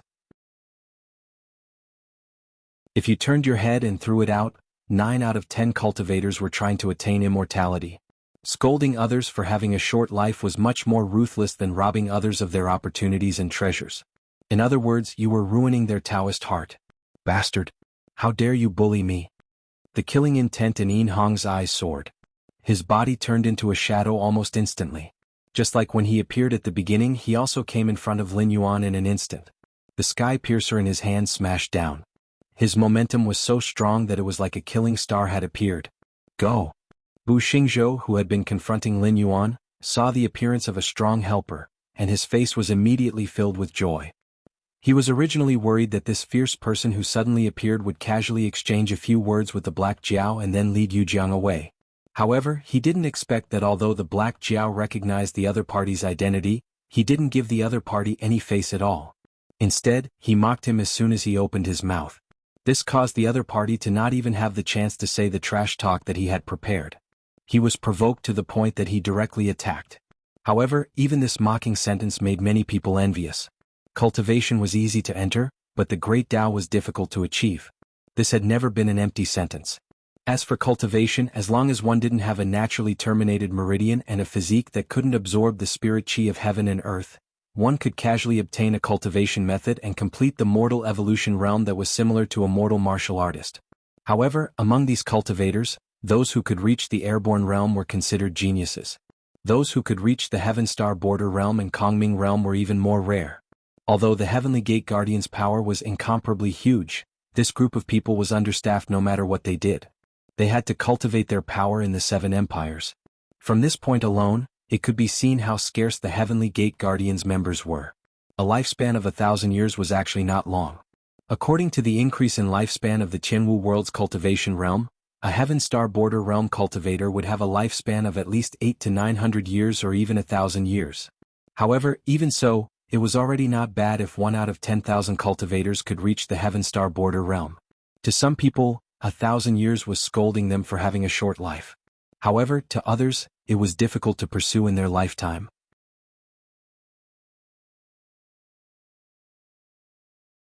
Chapter 1153.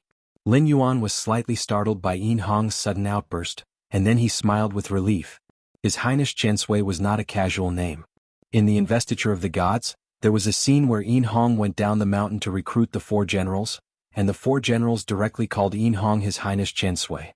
However, for Yin Hong, who had just started cultivating at that time, His Highness Chen Sui was still a respectful name, not a curse. But now, after countless years of investiture of the gods, calling Yin Hong His Highness Chen Sui was really a curse for his short life. Besides, Yin Shang had perished, so how could Yin Hong still be a highness? But since he had said it, the Dragon King also cared about his reputation, so he would not change his words or make any explanation. To put it bluntly, it was, "I am cursing you, so what?" If the 2 traitors Yin Hong and Yin Jiao hadn't opened the gate of Zhaoge and led the army of Shiqi into the city, human Dao would have become popular in a few decades. At that time, the 3 sovereigns and 5 emperors, as well as Dxian and later Qin Huang and Han Wu, human Dao would be so prominent that even the way of heaven couldn't cover it. How could the untainted world be dominated by Hong Jun alone? Regardless of his identity as a human, Lin Yuan hated traitors the most in his life. If there was a chance, Lin Yuan really didn't intend to let any of them go. With a thought, for shadows of ancient long swords condensed around Lin Yuan, and a shocking evil spirit and murderous aura suddenly spread out. Yin Hong, who had attacked in anger, suddenly had a change in expression. He forcibly withdrew his sky piercer in mid-air, and his figure flashed hundreds of miles away. He stared at the 4 long sword phantoms around Lin Yuan with a face full of fear. This bastard doesn't care about martial virtues. The natives of the Jianghu world didn't recognize the 4 ancient swords, but how could Yin Hong not recognize them? Why did the sect of Jia dare to challenge the 3 sects of human, Chan, and Western at the same time, and fight against the 4 sages alone? This was because the prime of Tong Tian had mastered the 4 immortal slaying swords.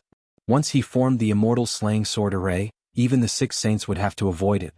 Although he could see that the 4 ancient swords around Black Jiao were not real, the problem was that he did not have the Tree of 7 Wonders or the exquisite pagoda to fight against the immortal slaying sword formation. After all, he was the son of the human king and had experienced a calamity. He had also served as the 5-grain star sovereign of the Heavenly Court's battle division for many years. He definitely did not lack battle experience. Therefore, he retreated almost instantly and stared at Black Jiao with a face full of fear. He could take a gamble, but the problem was that the yin-yang mirror had already been taken back by red essence. The fire and water edge and the 8 trigrams purple ribbon immortal robe on him were replicas that he had hired with his salary after becoming an official of the heavenly courts. They were naturally not as powerful as the original. Even if he used them, they could only withstand 2 ancient swords at most. The remaining 2 ancient swords were enough to kill him. Fortunately, there was still a reckless person who dared to make use of him to attack Black Jiao. "It's time for you to test the power of the immortal slaying sword array for me." In an instant, Yin Hong's mind was full of thoughts. Although his face was still gloomy, there was a faint trace of fear in his eyes. "This is bad. You scoundrel." Bu Xingzhou saw Yin Hong's face filled with fear as he retreated. How could he not understand that the Black Flood Dragon's 4 sword shadows were so powerful that even this ferocious person who had suddenly appeared was afraid? However, he didn't have Yin Hong's ability. Plus, he had never seen how powerful the Banishing Immortal Sword formation was. He only thought it was one of the Black Flood Dragon's methods. When he saw Yin Hong retreat, it was too late for him to retreat. He could only charge into the Banishing Immortal Sword formation with a face full of anger. "Oh, you want to see? I won't let you see." Lin Yuan's eyes narrowed and he spat out a green ball of light from his mouth. It was the willow branch bestowed by Patriarch Yang Mei. The willow branch spun in a circle and immediately locked the space, enveloping the immortal slaying sword array within. No matter how much outsiders tried to pry, they would not be able to see how powerful the sword array was to be able to make a hidden danger, a fierce person who had severely injured the god of war of the northern frontier, retreat. However, other than Shangqing Tianzuan and Taoist Red Cloud, who had unfathomable cultivation, no one noticed that a small black dot that was almost no different from a speck of dust suddenly emerged from the crack in the void when the willow branch sealed the space. The 6 pairs of blood wings on its back flapped and it completely disappeared without a trace. Shangqing Tianzuan's expression changed. Just as he was about to make a move, he saw a jade-like right hand hit his shoulder. He turned his head and saw Taoist Red Cloud's smiling face. "Senior brother, one of the 50 escapes from the heavens' divination. This is Black Jiao's tribulation. No matter how deep your hatred is, you should not interfere." As Taoist Red Cloud spoke, the smile on his face became deeper and deeper. He whispered, "If you want to change the heavens' design, call your original self here." Shangqing Tianzuan's movement paused slightly. Suddenly he smiled and said, "I was wrong. Thank you, junior brother, for your advice." Mosquito Daoran was also an expert who cultivated the Great Way of Space. At his peak he was even at the Sage-to-Be level. He was only one step away from Zenith Heaven. It was very reasonable for him to seize this opportunity to escape. Whether it was Shangqing Tianzuan, Taoist Red Cloud, or Lin Yuan, all of them should have thought of this. However, Lin Yuan still used the willow branch. Obviously he had other plans. If Shangqing Tianzuan acted rashly, he might fall into the Black Jiao's trap. Haha, it's okay, it's okay. Taoist Red Cloud smiled meaningfully. He waved his hand as if he did not care and said, "We are all guests of the Purple Cloud Palace. You're also my senior brother. If you can help, I will naturally not refuse. Since senior brother has seen through it, I will not stay for long. I'm leaving." As soon as he finished speaking, Taoist Red Cloud dispersed into wisps of red mist and dissipated in front of Shangqing Tianzuan. Shangqing Tianzuan touched his head with a puzzled look in his eyes. He murmured, "Why do I feel that although I was not tricked by Black Jiao, I was tricked by Taoist Red Cloud?" After a while, Shangqing Tianzuan blushed and patted his head. He scolded, "Damn it. If it was not for Mosquito Daoran, that bastard, running in front of me, how could I lose my composure like this? I am so angry." Taoist Red Cloud and Shangqing Tianzuan had unknowingly fought once. However, it did not affect the battle between Lin Yuan and Yin Hong. When Yin Hong saw the phantoms of the 4 immortal slaying swords, he was a little scared. After all, the immortal slaying swords formation was too powerful. However, now that he saw a piece of willow branch, Yin Hong was so shocked that he could not help but take a few steps back. There were many powerful figures in the untainted world. However, there were only a few who were especially ruthless. Hongjun, Sanqing and the like were well known. However, there was one more powerful figure who could make Hongjun suffer in silence. The hollow willow branch, the ancestor Yang Mei. She could be said to have deduced the great Tao of space to the extreme. She could even fight with Hongjun, who was in harmony with the great Tao of heaven.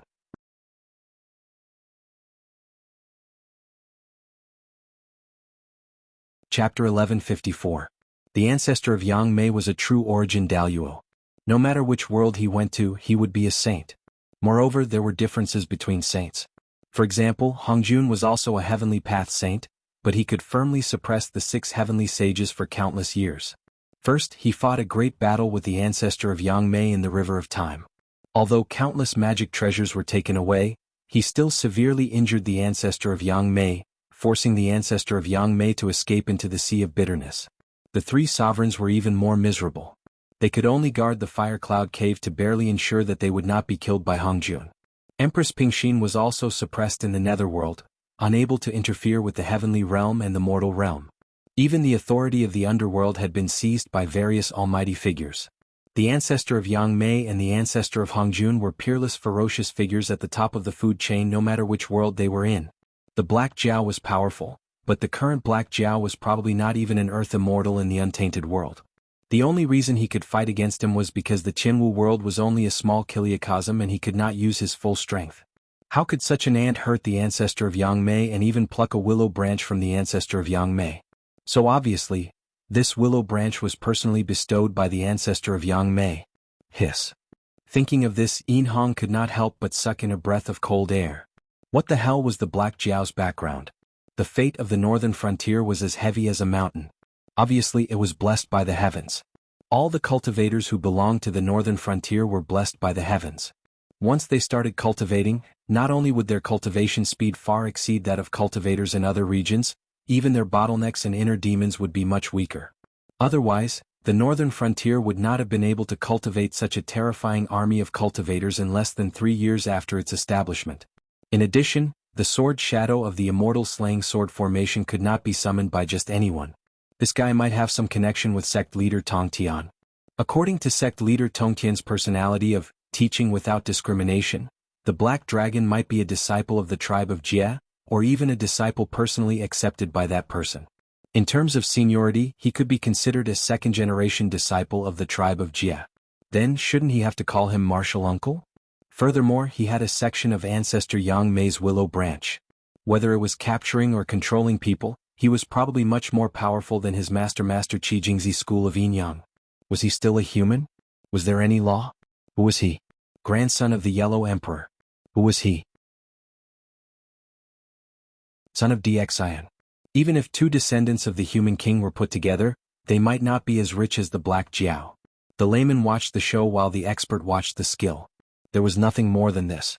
Originally, Yin Hong was still full of anger. However, after seeing Lin Yuan's background, he suddenly did not want to take action. After all, the Black Jiao's background was really difficult to guess. Just by showing this willow branch, there were less than 5 people in the 4 seas of the untainted land who dared to clamor with Lin Yuan. A cold light flashed in Lin Yuan's blue and white eyes. He took back the willow branch again. The 4 ancient sword shadows floated beside him. Then a pile of minced meat fell from the sky. When it fell to the ground, it had already become a pile of meat paste. No one would have thought that this pile of meat paste was a big shot at the level of a transcendent, not long ago. Among the experts who spied on the northern frontier, the heterodox sects were still fine. The 3 sects of Buddhism, Taoism and Confucianism all sighed with regret. Good heavens, 3 transcendent experts came to the northern frontier to find trouble with the Black Jiao. In the end they were all wiped out. Song Xuebuo was the one who died the most beautifully. At least his corpse was left intact. Look at the divine monk Kong Xiang. At this moment only his head was left, which had nothing to do with holiness or mercy. Taoism's Buxing Zhou was even more miserable. He had become a pile of meat paste on the ground. It was estimated that he could not be picked up completely. The guardians of the heavenly gate, who were already few in number, were now in an even worse situation. The Buddhist, Taoist and Confucian sects who had to join forces to fight against the demon sect would probably have a harder time in the future. More importantly, after this battle, who would dare to establish a sect in the territory of the northern region? The Black Jiao had already said that they would either split their sects into various aristocratic families and follow the rules of the northern frontier, or they would directly scram out of the Jianghu continent and establish their own sects on the islands of the Endless Sea. They would obediently become his overseas immortal sects. There were also some sects who relied on the fact that they had the support of the guards of the Heavenly Gate and refused to leave the Central Plains or the south of the Shenwu dynasty. They even took the opportunity to seize territory. It was obvious that they wanted to become feudal lords and compete with the northern frontier to see who would replace the Shenwu dynasty as the 7th dynasty. Now everything was fine. There was no more suspense. Not leaving? You can try if you don't want to leave. Many cultivation forces began to have ideas about the Yingtian temple. After all, everyone knew that the Yingtian temple had been lacking in manpower for so many years. Its strength was at most at the upper level of a second-rate force. Now it had even offended the Black Jiao of the northern frontier. Even the Immortal Supreme, who was the only one who could shoulder the responsibility after the founder of the sect, was chopped into a pile of meat by the Black Jiao.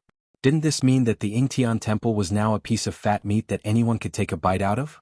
Whether it was the forces that had already decided to disband their sects and split them into aristocratic families or the forces that continued to be stubborn and insisted on competing with the northern frontier for the position of overlord, at this moment, they had already begun to mobilize their forces and were ready to eat the fat meat that was the Yingtian temple. Whether it was to form a good relationship with the northern frontier or to occupy this territory for themselves, the prerequisite was to destroy the Yingtian temple. The phantoms of the 4 immortal swords returned to their positions. Lin Yuan did not even look at Yin Hong and Yu Jiang. He only squinted his eyes and sized up the severing thunder branch. The severing thunder branch was indeed a good treasure. However, it had been refined by Buxing Zhou for many years and was completely tied to the fate of the Yingtian temple. If the Yingtian temple became stronger and stronger, the severing thunder branch would also become stronger and stronger. However, if the Yingtian temple was destroyed, the severing thunder branch could only collapse on its own and become a useless pitch-black wooden stick. Might even turn into powder. What a pity, Lin Yuan said with some regret. Although he did not rely on the enhancement of magic treasures, he would not refuse if there was a magic treasure that could be used. The severing thunder branch was a magic treasure that was quite compatible with him. Summoning the wind and summoning the rain was originally the signature skill of the dragon race. In addition, the severing thunder branch could be enhanced in thunderstorms. It could be said that with this treasure, Lin Yuan could create a battlefield where he could become stronger and stronger at any time. Unfortunately, the Dragon King was such a demon who meant what he said. If he said that he would not give any sects a place to survive, then he would not change his words. Moreover, he had previously said that he would destroy the entire Yingtian temple. Is it possible for Lin Yuan to slap his own face? That was obviously impossible. After sighing with emotion, Lin Yuan turned his gaze to Yin Hong and said with a smile, "Your Highness Chen Sui, why did you retreat? Since you have made up your mind to cause trouble for the northern frontier, then, continue."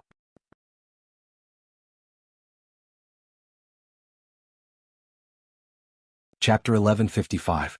Heh. Yin Hong laughed coldly.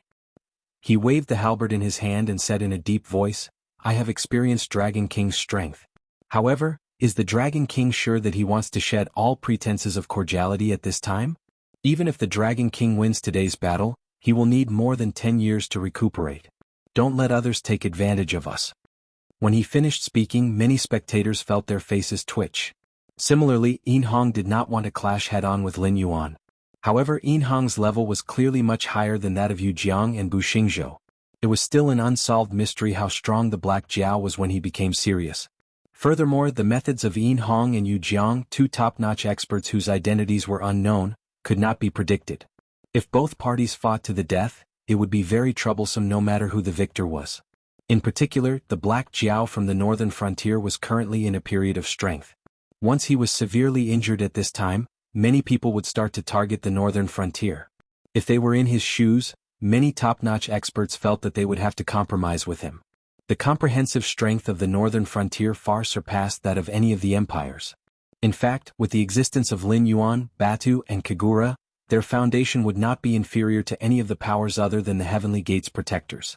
Even the Heavenly Gates Protectors was essentially an alliance. In private, there were countless independent top-notch powers. Currently, the northern frontier had the qualifications to be called a top-notch power. It was an existence that the empires could not compare to. More importantly, the powerful rise of the northern frontier had touched the sensitive nerves of many people. Even though the northern frontier was the only powerful power now, they were certain that once the northern frontier started to exert its power and destroyed the structure of the seven empires, countless people and powers who had previously restrained themselves for various reasons would jump out and try to divide up this sweet cake. Of course, it would be best if they could monopolize it. The reason why the seven empires were able to become rules-based existences was mainly because the various powers kept each other in check and wrestled with each other. In the end, a blueprint that seemed very fair was finally drawn out. However, in reality, the various powers were no longer satisfied with the seven empires being divided and ruled. This could be seen from the constant collisions and killings between the neighboring empires. They ate from their own bowls and stared at other people's pots. This was not a matter of a day or two.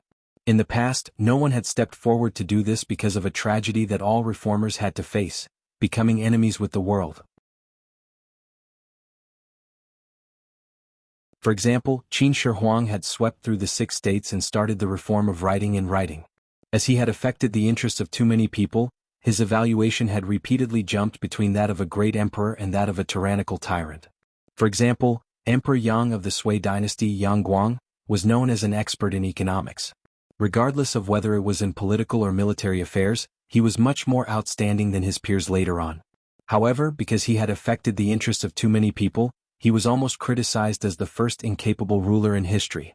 What the northern frontier was doing now was actually similar.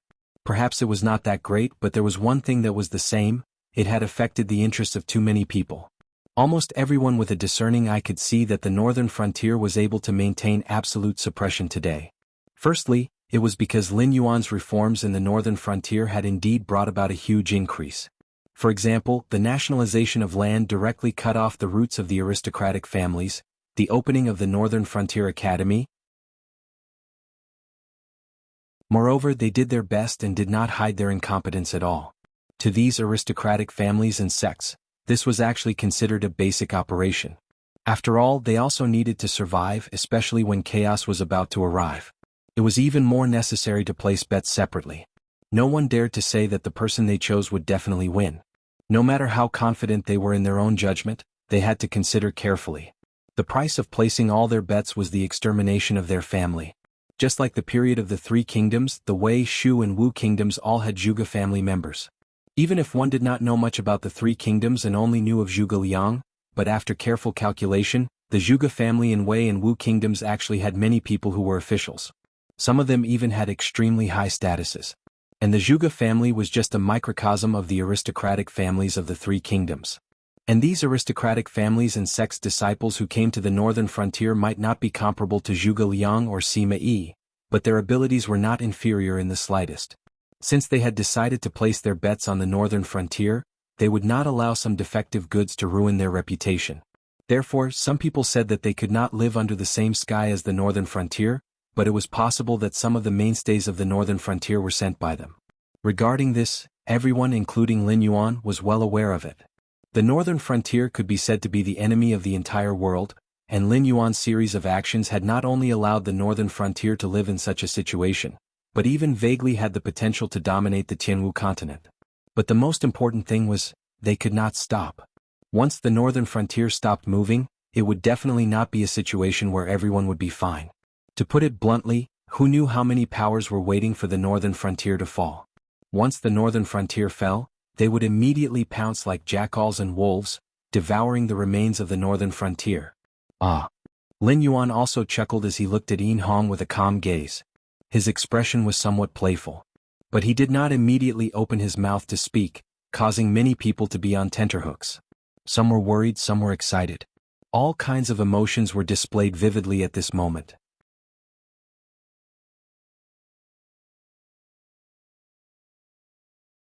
Chapter 1156. Looks like you're very confident in your own strength. Lin Yuan's lips curled into a grin as he looked at Yin Hong with a gloomy gaze. Almost at the same time, Yin Hong and Yu Zhang's expressions changed. Although Lin Yuan didn't remove the fig leaf, his attitude was very obvious. You Yin Hong are confident in your own strength? Are you saying that I, Lin Yuan, am a pushover? Lin Yuan stared at Yin Hong with scorching eyes and said coldly, this king's attitude has always been clear. I don't care who you are, who's behind you, whether you came to the northern frontier to join in the fun or deliberately came to the northern frontier to cause trouble. But since you're here, this king must make you pay the price. Otherwise, if outsiders find out, wouldn't they think that the northern frontier can do whatever they want? As soon as he said that, some people with ulterior motives immediately shrunk their necks. They had already made up their minds. If the northern frontier was only strong on the outside but weak on the inside, after Yu Jiang and Yin Hong left, they would find an excuse to cause trouble at the northern frontier. Moreover, when the Black Jiao really got angry and they did this, could it be that the Black Jiao would really fight to the death with them? As if they were pushovers.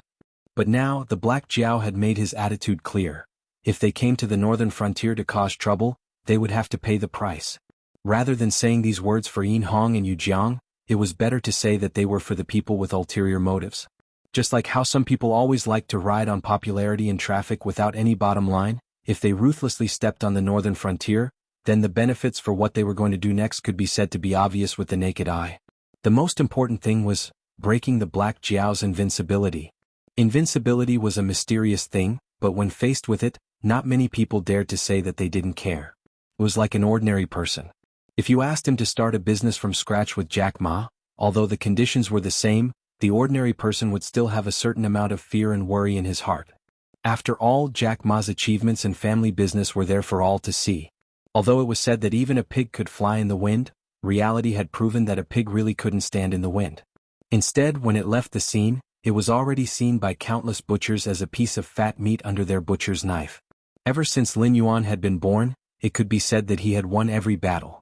Among them, there were ants who were so weak that they didn't even bother to remember their names, but there were also fierce people who made them feel fear. If they were in his shoes, even if they didn't go to the extent of turning pale at the mention of a flood dragon, who could guarantee that they would always be able to maintain a calm state and convince themselves that they would definitely win. Invincible momentum. This was a sharp blade that Lin Yuan had hung over the heads of all the natives of the Sky Martial world.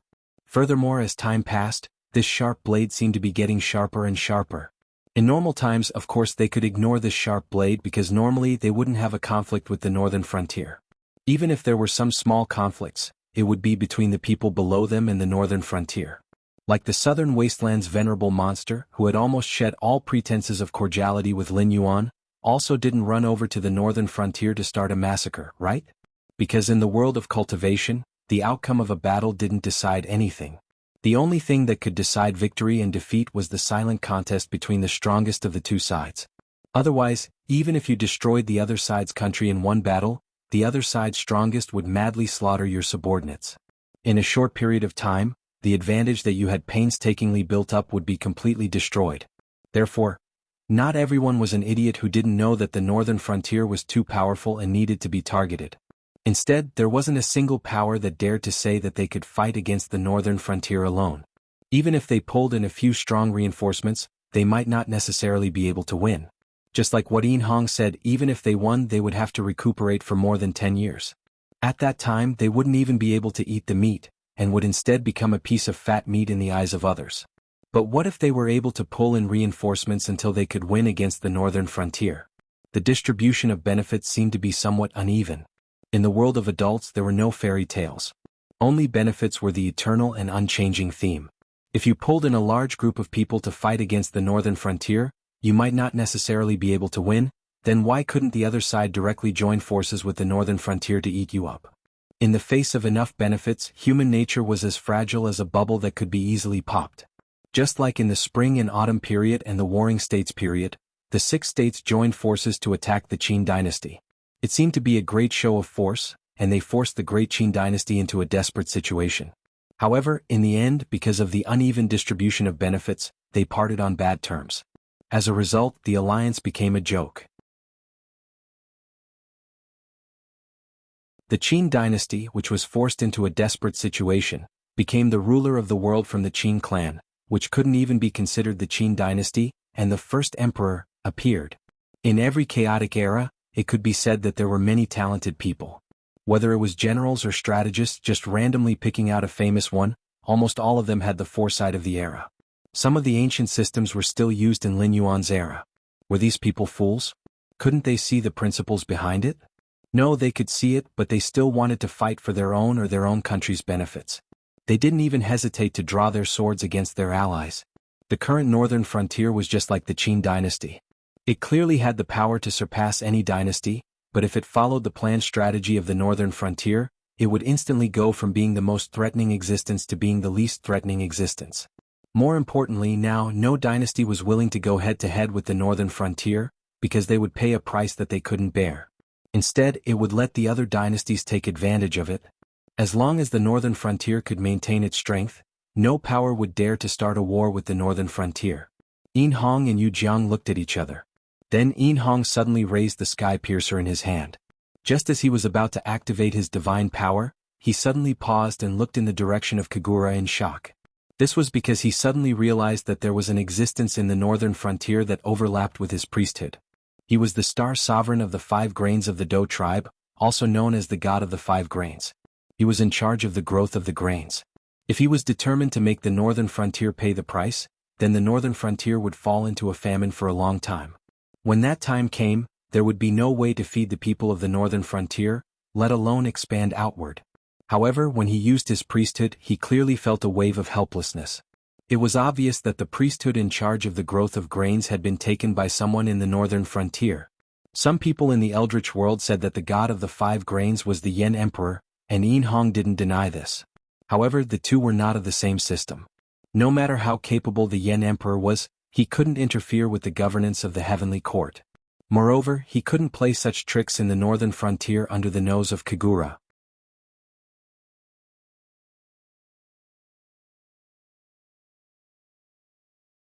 Chapter 1157. Yin Hong's expression changed several times, but his reaction was extremely fast. He held the halberd with both hands and pressed it down. A terrifying power suddenly leaked out, and the world turned from bright to dark. It was as if this halberd smashing down would cause the world to collapse. Rumble. Rumble. Rumble. Continuous tremors spread from where Yin Hong's halberd landed in all directions. Even more than 100,000 kilometers away, this thunder-like tremor could be faintly heard. Hear me. Lin Yuan's eyes widened as he suddenly roared.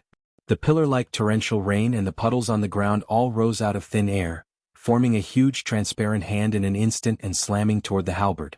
The two incomparably terrifying forces collided with each other, immediately causing countless spectators to tremble with fear. Because the halberd was actually unable to withstand such a terrifying force and broke apart at the first collision. That translucent hand was also completely scattered into splashes of water at this moment. However, everyone knew that no matter if it was the flying halberd fragments or the falling water, they all contained an unimaginable amount of divine force. They were far from being able to contend against an existence that was far from being able to contend against. Even the slightest bit of contact would be a path to death. Watching powerful beings fight had always been a convention in the cultivation world since ancient times. Of course, this wasn't because most cultivators had nothing to do and liked to go out and watch people fight. Instead, it was because watching powerful beings fight could often be used to comprehend things by analogy. It was beneficial to one's cultivation and state of mind. However, when it came to watching a battle, one had to know their own limits. When mortal evolution states fought, even mortals could watch. When airborne realm cultivators fought, mortals would be shocked to death even if they got close enough to hear the sounds of the two sides clashing, let alone just watching.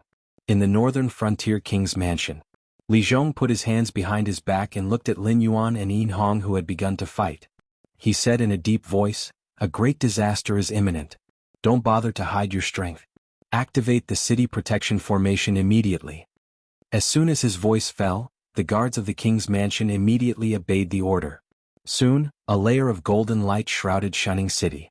Those halberd pieces and water streams only caused some ripples when they hit this layer of golden light. In addition, Lin Yuan was already able to eliminate the impact when he made his move. He tried his best to avoid the collision points that would hurt Shining City. Therefore, the attacks weren't too dense. With the city protection formation newly developed by the Ministry of Works, it could barely withstand the attacks. Lin Yuan looked back at the activated Great City Barrier Array, and his heart was slightly at ease. He could also eliminate the impact of the aftermath of the battle on Shining City, but he didn't do so before. Even if he didn't like Yin Hong's character, he had to admit that Yin Hong did have some skills. If he were to fight him head-on, he might not be able to win. If he were to multitask at this time and care about the people of the northern frontier living in Shining City, then it would be hard to say who would win. More importantly, whether it was Yin Hong or Yu Jiang, they were not good people. If they thought that he would care about the lives of the people of the northern frontier, they would never hesitate. They might even put down their dignity as cultivators and attack the mortals, forcing Lin Yuan to save them.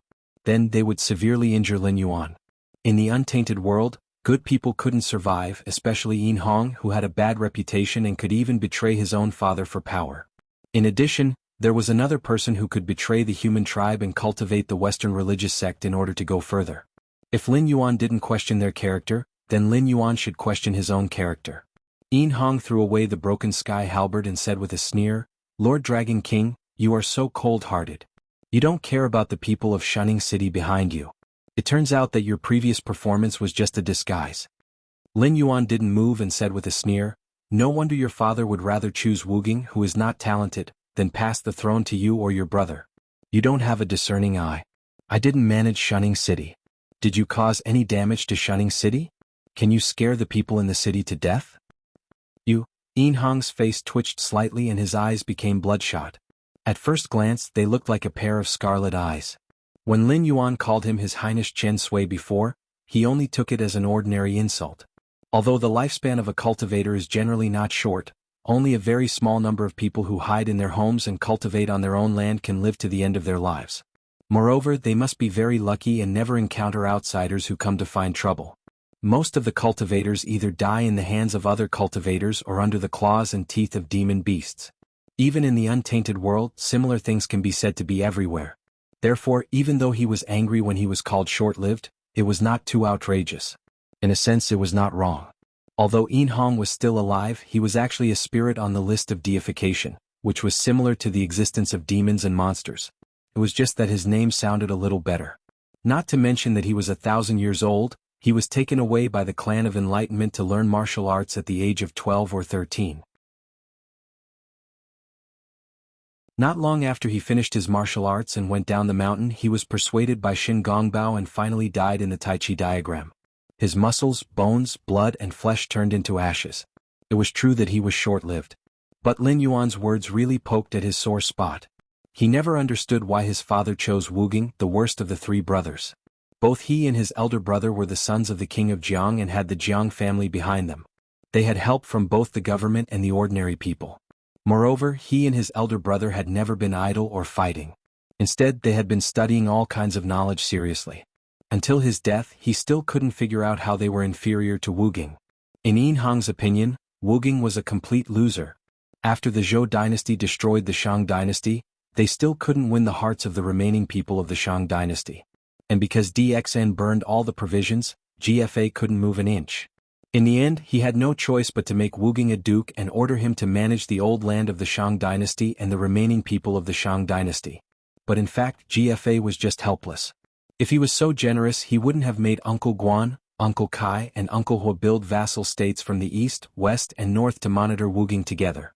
Based on the situation of the Zhou dynasty at that time, it was simply impossible for them to bear another huge war. If Wu Geng was a wise lord, there would probably be no such thing as the Duke of Zhou's nourishment and the world's loyalty. It could be said that before Dxian died, he had even checkmated GFA. In the end, Wu Geng held a good hand and forcefully smashed it into pieces.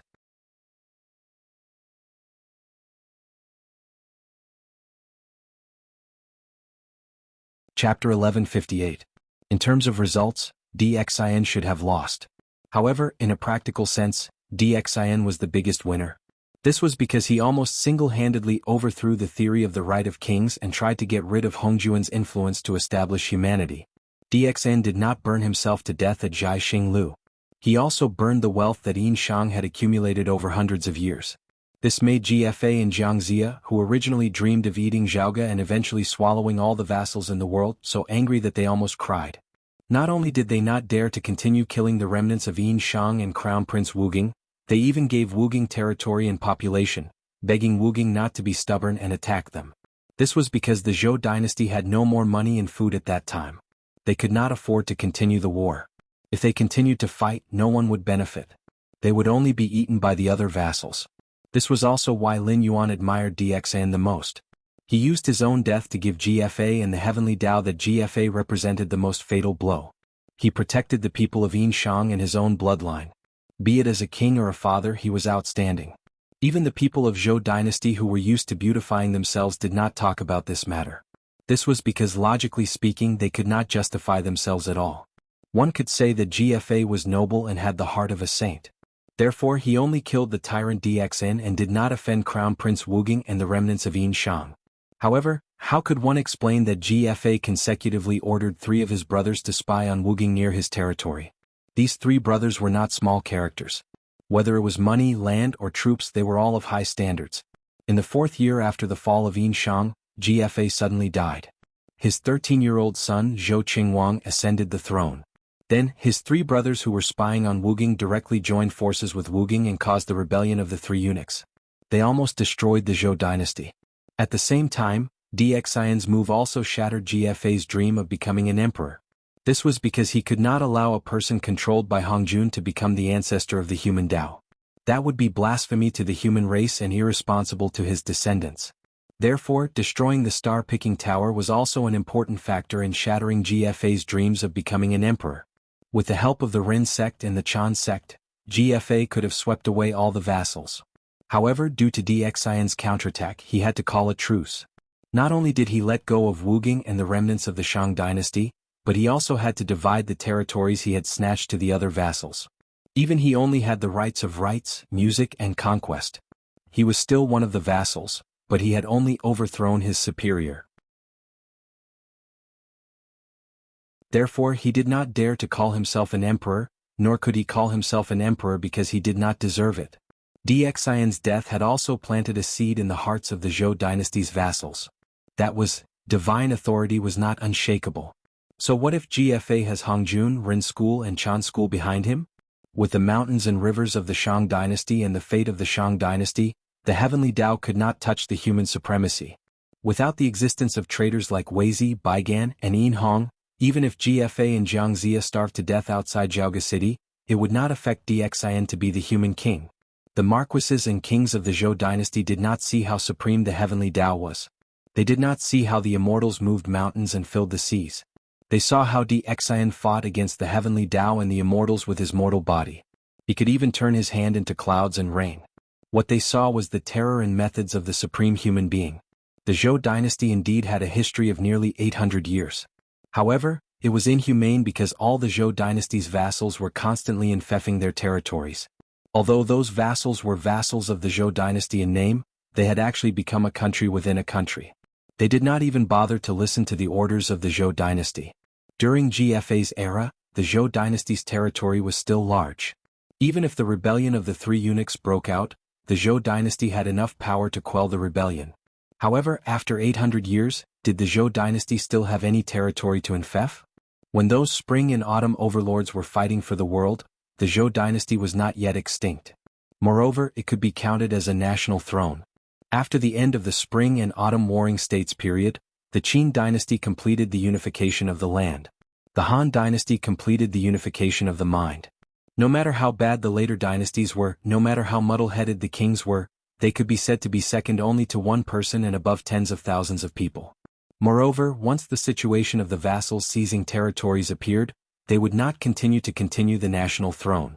It was only when the spring and autumn warring states period could no longer be infest that a chaotic era like the spring and autumn warring states period broke out. If Hongjun was said to be a strange man who suppressed the three Daos of heaven, earth, and man by himself. In that case, DXN was a king who was not inferior to Hongjun in the slightest. In fact, he was even superior to Hongjun. Wu Geng had a good hand that his father had left for him. No matter how he played, he would not be defeated and killed. Even if he had to die, he could directly drag GFA and the Zhou royal family to perish together. Others might even think highly of him. In the end, a rebellion of the three eunuchs broke out. It was a strong start but weak finish. It made Zhou Gongdan, a powerful minister, leave a good name in history. It was a model for the future ministers who tried to overthrow the emperor to learn from. Especially Yin Hong and Yin Jiao, who had already been conferred as gods, when they saw Wu Geng's performance in the heavenly court. They were so angry that they wanted to tear Wu Geng apart. They really couldn't understand why their father, who was obviously a man with outstanding foresight and deep schemes, would fail so badly in choosing an heir.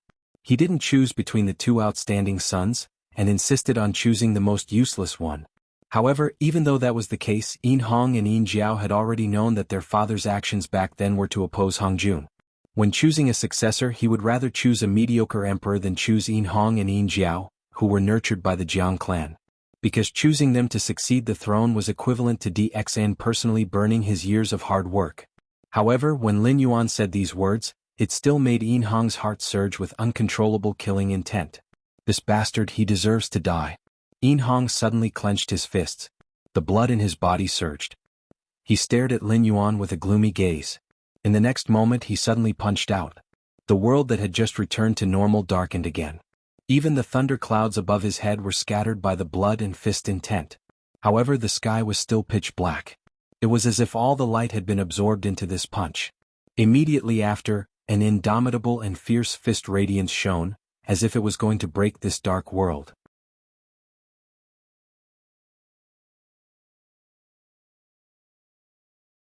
Chapter 1159. In Shunning City. Li Zhong's expression changed abruptly. He flew up into the sky and roared, "Fellow cultivators in the city, please lend me a hand. If this punch really hits, even if it's just the aftershock, the city defense array of Shunning City will not be able to withstand it. If the city is destroyed, we can't escape death." By the time he finished speaking, Li Zhong had already activated his Gang Qi and constructed a new layer of light screen under the light screen formed by the Great City Barrier Formation. Then, the guards and officials of the Northern Frontier Prince's mansion followed closely behind. They activated their Gang Qi and Genuine Qi, adding colorful colors to this layer of light curtain built by cultivators. In addition to the Prince's mansion of the Northern Frontier, members of the Demon Emperor Association, the Embroidered Gown Guards, the Northern Frontier Academy, and other government offices affiliated with the Northern Frontier also flew into the air, adding a bit more thickness to this layer of light curtain. Then came the rogue cultivators, well-known families, and even cultivators passing by the Northern Frontier. At the critical moment of life and death, they had no choice but to work together. The fist print arrived with a roar. Lin Yuan's face didn't change. The next moment, the endless rainstorm formed many phantoms between him and Yin Hong. Their original appearances couldn't be seen, but they could feel that even if they were phantoms, they still had extremely powerful power. Almost at the moment when they appeared, the world was shrouded in all kinds of ferocious and domineering qi. Even the defender formation and the defense built by cultivators seemed to be of no help. Most of the ordinary people in Shunning City who couldn't intervene still felt their breathing stagnant, as if there was a layer of mountain on their backs. If Lin Yuan didn't rescue Shunning City before because he believed that Shunning City could protect itself, then at this moment, Lin Yuan's sudden outburst directly hammered the fact that Lin Yuan didn't care about the life and death of Shunning City at all. In fact, this was indeed the case. Lin Yuan boasted that he was not a good person, let alone a Virgin Mary. When he had the ability, he didn't mind turning the northern frontier into a fair and just place, allowing those who were depressed in other places to develop their ambitions in the northern frontier. He would also change the policy so that the ordinary people in the northern frontier could live a good life with enough to eat and warm clothes, be well off, and even have the ability to let their own bloodline advance towards the world of cultivation. But when one's ability was insufficient, what righteousness? What reputation? What persona? Everything can be discarded. There were always people who liked to talk about Lin Yuan's identity as a demon beast. Even though Lin Yuan had made reforms time and time again, allowing those who were willing to trade their hands for a better life in the northern frontier to live a better life, there were also people who slandered him, saying that Lin Yuan was just a demon beast. How could he have a heart of compassion? Then they openly blamed everything that Lin Yuan had done on Li Zhong, the king of the northern frontier. Anyway, in their eyes, the only thing worth worrying about in the northern frontier was Lin Yuan. No matter how good Li Zhong's reputation was, he was just a puppet in Lin Yuan's hands. If they were the ones to blame Lin Yuan, they could also make Li Zhong a good puppet. But even these people didn't know that when it came to personal safety, Lin Yuan's actions were even crueler and more heartless than the demon beasts they had previously claimed. Shunning City was conquered? Rebuilt? People in the northern frontier were all dead? Again. But to take Lin Yuan's life? Sorry, before he returned to the world where he had lived in his previous life and took revenge with his own hands, he couldn't swallow this anger. The fist whistled through the air and shattered the phantoms of the fiend gods. A large amount of water splashed onto the Grand Barrier Array. In an instant, ripples appeared on the Grand Barrier Array. After that, the light barrier formed by the Grand Barrier Array dimmed down. It seemed that it wouldn't be long before it collapsed completely. The rumbling sounds were incessant. With the continuous bombardment of the Great Defensive Formation, the residents of Shunning City, who were already having difficulty breathing, suddenly spat out mouthfuls of blood. Some elderly people simply couldn't bear such pressure and died on the spot. Among them there were many young children and weak people who were sick. "In Hong, today you killed my people in the northern frontier. In the future this king will reward you handsomely." Lin Yuan's eyes trembled slightly and he said in a cold voice, "When this king comes to the untainted land, I will go to the heavenly court to find the list of deification. I will erase your name, scatter your soul, and let you disappear in the river of time. Even if the chaos is reborn and all things are reborn, this king will find you again and kill you hundreds, thousands and tens of thousands of times until your origin is completely obliterated." The golden crown on Yin Hong's head had been completely shattered, but his black hair was raised upwards, like a great demon roaring in the world. He grinned at Lin Yuan and sneered, "That's only if you have the life to live until that day, you bastard." The phantoms of gods and demons were smashed one after another. When the fist print arrived in front of Lin Yuan, it was still as strong as before, as if it had infinite power and would not stop until it completely smashed Lin Yuan. Many of the dissipating fists also smashed onto the defensive formation of Shunning City. Finally, the defensive formation, which was already overwhelmed by the fists, couldn't hold on any longer. With a series of cracking noises, the defensive formation completely collapsed. The rest of the fist light smashed on the defense formed by the cultivators. Suddenly, countless cultivators in the airborne realm and the heavenly gang realm were sent flying by the terrifying power. Screams of pain could be heard everywhere. However, at this moment, no one would investigate in detail. No one knew how many people had died under this punch. Even the cultivators who were lucky enough to survive lay in the ruins without making a sound. It was obvious that they couldn't even get up. Because under such a situation, there was no point in playing dead at all. So what if they could play it well? When the fist light fell, as long as they were within the attack range, they would be directly smashed into meat paste. As long as they still had the strength to fight, they would definitely go up and continue to strengthen this layer of defense. Pfft. Li Zhong, who was in the lead, opened his mouth and spat out a mouthful of blood. His face was frighteningly pale. Li Xen stood in the air not far away from Li Zhong. The aura on his body was even more dispirited. He was actually beaten down by this punch. Seeing this, Li Zhong also sighed slightly. Li Xen had been blessed by the heavens ever since he came to the northern frontier. Since he was also an official of the northern frontier, he had been blessed by the luck of the northern frontier. Coupled with his own talent, he was not weak at all. In a short time he directly rushed to the 6th level of the Void Realm. Such a cultivation advancement was not only in other places, but also in the northern frontier, where cultivation was generally not low.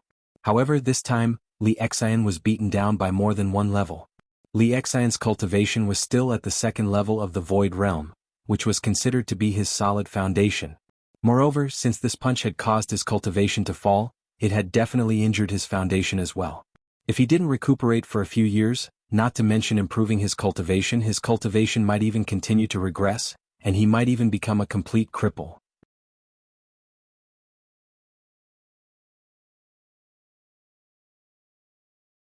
Chapter 1160. Surge of Wind and Thunder. When the fist seal was almost in front of Lin Yuan roared furiously. The lightning armor attached to his flood dragon roared out at this moment and turned into a lifelike lightning dragon. It crashed into the fist seal in front of him. Almost instantly, the lightning dragon was smashed into pieces by the fist seal. However, the fist seal was also at the end of its flight. When the lightning dragon was completely torn apart, the fist seal was already so blurry that it could not be seen clearly. When it landed on Lin Yuan's body, the damage it caused was not worth mentioning. It only pushed Lin Yuan back 3 meters. It no longer had the violent aura that wanted to tear Lin Yuan apart. This? Yin Hong's eyes narrowed as he looked at Lin Yuan in disbelief. For a moment he seemed to have lost the ability to speak. That fist, that was the fist intent his father had left for him. It was also the only thing his father had left for him. He had studied it for countless years, but he could not even comprehend a trace of its true meaning. More importantly, that fist contained the human king's aura that belonged only to DXN. That was DXIN's will that pressed forward courageously, ferociously, and firmly believed that man can conquer the heavens. That was the human king's will that surpassed the 3 sovereigns and 5 emperors, or even surpassed them. He had broken the aristocratic class and the theory of divine authority. He would rather destroy his country to protect the land of Yanhuang and not let the other races touch it. He had spent his entire life to make man stand above all things. He did not hesitate to fight against Qi refinement cultivators, immortals and primordial creatures. He had fought until his country was destroyed and his family abandoned him. After that, he still wanted to deal a fatal blow to the puppet emperor supported by Hongjun. How could this be possible? The fist aura could be broken. With a certain level of cultivation, it could be easily done. However, when the human king's will was imprinted, even a saint would have to temporarily avoid it. The fact that this Black Jiao could withstand the human king's will could only mean that the Black Jiao also possessed the human king's will or something similar. You're done attacking. Now it's my turn. Lin Yuan raised his head and hissed as his blue-white eyes flashed with cold killing intent. Retreat quickly. However, Yin Hong's expression changed. He shouted and pushed Yu Jiang forward with a flip of his hand while he retreated explosively. At this point, so what if he hated Lin Yuan to the core? The other party could even withstand the will of a human king. He was not in existence on the same level as him. If he continued to fight with Lin Yuan, he would only be asking for humiliation. How could he give up his life here? Yu Jiang was still trying to figure out Yin Hong's punch, so he didn't come back to his senses. By the time the words retreat quickly woke him up, he had already been pushed back more than 30 meters by Yin Hong.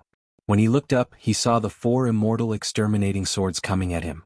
Bastard, and dares to harm me. Yu Jiang's face turned cold. He opened his mouth and roared. DXN was actually a descendant of the Yellow Emperor. However, compared to the other descendants of the Yellow Emperor, his seniority was much lower. Moreover, Yin Hong called himself DXN, and not DXN. His seniority was even lower, so it wasn't a problem for him to call Yu Jiang ancestor. However, at the critical moment, this descendant of his actually pushed him out to block the attack without hesitation. This was something that even a bastard wouldn't do. Even a vicious tiger wouldn't eat its cubs. Was the words retreat quickly a warning? No, it was because Yin Hong saw that he was trying to figure out DXIN's fist intent and deliberately roared. Firstly, it was to interrupt his comprehension. Secondly, it was because he was afraid that he wouldn't be able to react to Lin Yuan's attack and would be killed, unable to buy enough time for him to escape. However, at this moment Yu Jiang had already been driven to this point. If he still wanted to escape, he would completely treat Lin Yuan as a decoration. He could only roar and brace himself to collide with the afterimages of the 4 immortal exterminating swords. In fact, if he was at his peak, Yu Jiang wouldn't have been able to deal with these 4 afterimages cut from the long river of time. However, he wasn't at his peak at all. He had stayed in the Tianwu world for a long time. Although it wasn't that he didn't receive the power of incense, it was still completely unable to make ends meet. If that wasn't the case, why would he run to the northern frontier to provoke the Black Jiao? Wasn't it just to spread the orthodoxy? In the end, he didn't take advantage of the situation.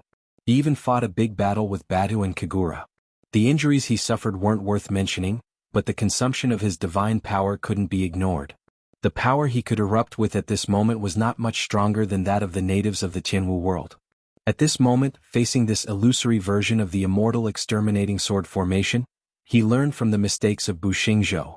At the same time, the group of primitive desolate realm experts who were secretly watching the battle looked at each other in dismay. Although they disdained Yu Jiang and Yin Hong's character, in any case they were all from the primitive desolate realm. After interacting with each other for so many years, they more or less had some friendship. At this moment, when they saw Yu Jiang about to die, they couldn't help but feel a little sad. A primitive desolate realm expert crossed space and entered Hamba's secluded cultivation place. He said in a deep voice, "Senior Hamba, although you and the Black Jiao were somewhat filthy before, it was only a misunderstanding. Later on, you also pointed out a path for the northern frontier. It can be considered as mending the relationship between both sides. If you come forward to plead for mercy for Yu Jiang, I think the Black Jiao will at least give you face, right? Why don't you? He deserves to die. Both of them deserve to die." Hamba's hoarse voice suddenly rang out, directly interrupting the primitive desolate realm expert's words. The primitive desolate realm expert's voice came to an abrupt halt. He shrunk his neck somewhat awkwardly. Yu Jiang and Yin Hong were of the Yellow Emperor's bloodline. Hamba was even the Yellow Emperor's daughter. In the war to unify Yan Huang, Hamba had also made great contributions to the Yellow Emperor. Although the ending wasn't good, she had left her name behind. Compared to Yu Jiang and Yin Hong, she was much stronger. When they interacted normally, Yu Jiang and Yin Hong also respectfully addressed Hamba as ancestor. However, at this moment, Hamba's response was deserved to die. When Yu Jiang was in trouble? If they were to fall into the Black Jiao's hands one day, Hamba would definitely ignore them even more. Hamba turned her head. Her long hair that was like withered grass covered her face. Her expression couldn't be seen clearly. However, her hoarse voice was filled with endless killing intent. She said coldly, "When I find out the whereabouts of Yin Hong, I will definitely kill this bastard with my own hands. I will not let this bastard tarnish the reputation of the Yellow Emperor's bloodline. And you bunch of clowns. Although your mouth sounds nice, do you really think that I don't know what you are planning?" When he spoke up to hear, boundless baleful aura and blood energy burst out from Hamba's body. His pair of deathly gray eyes seemed to turn as he stared at the primordial creature's head, and he said coldly, "If you continue to instigate my Yellow Emperor's bloodline to become enemies with the Black Flood Dragon, then I'll dig out your heart once more and see if you really have a heart of 7 orifices. Do you understand what I'm saying? Let's do it."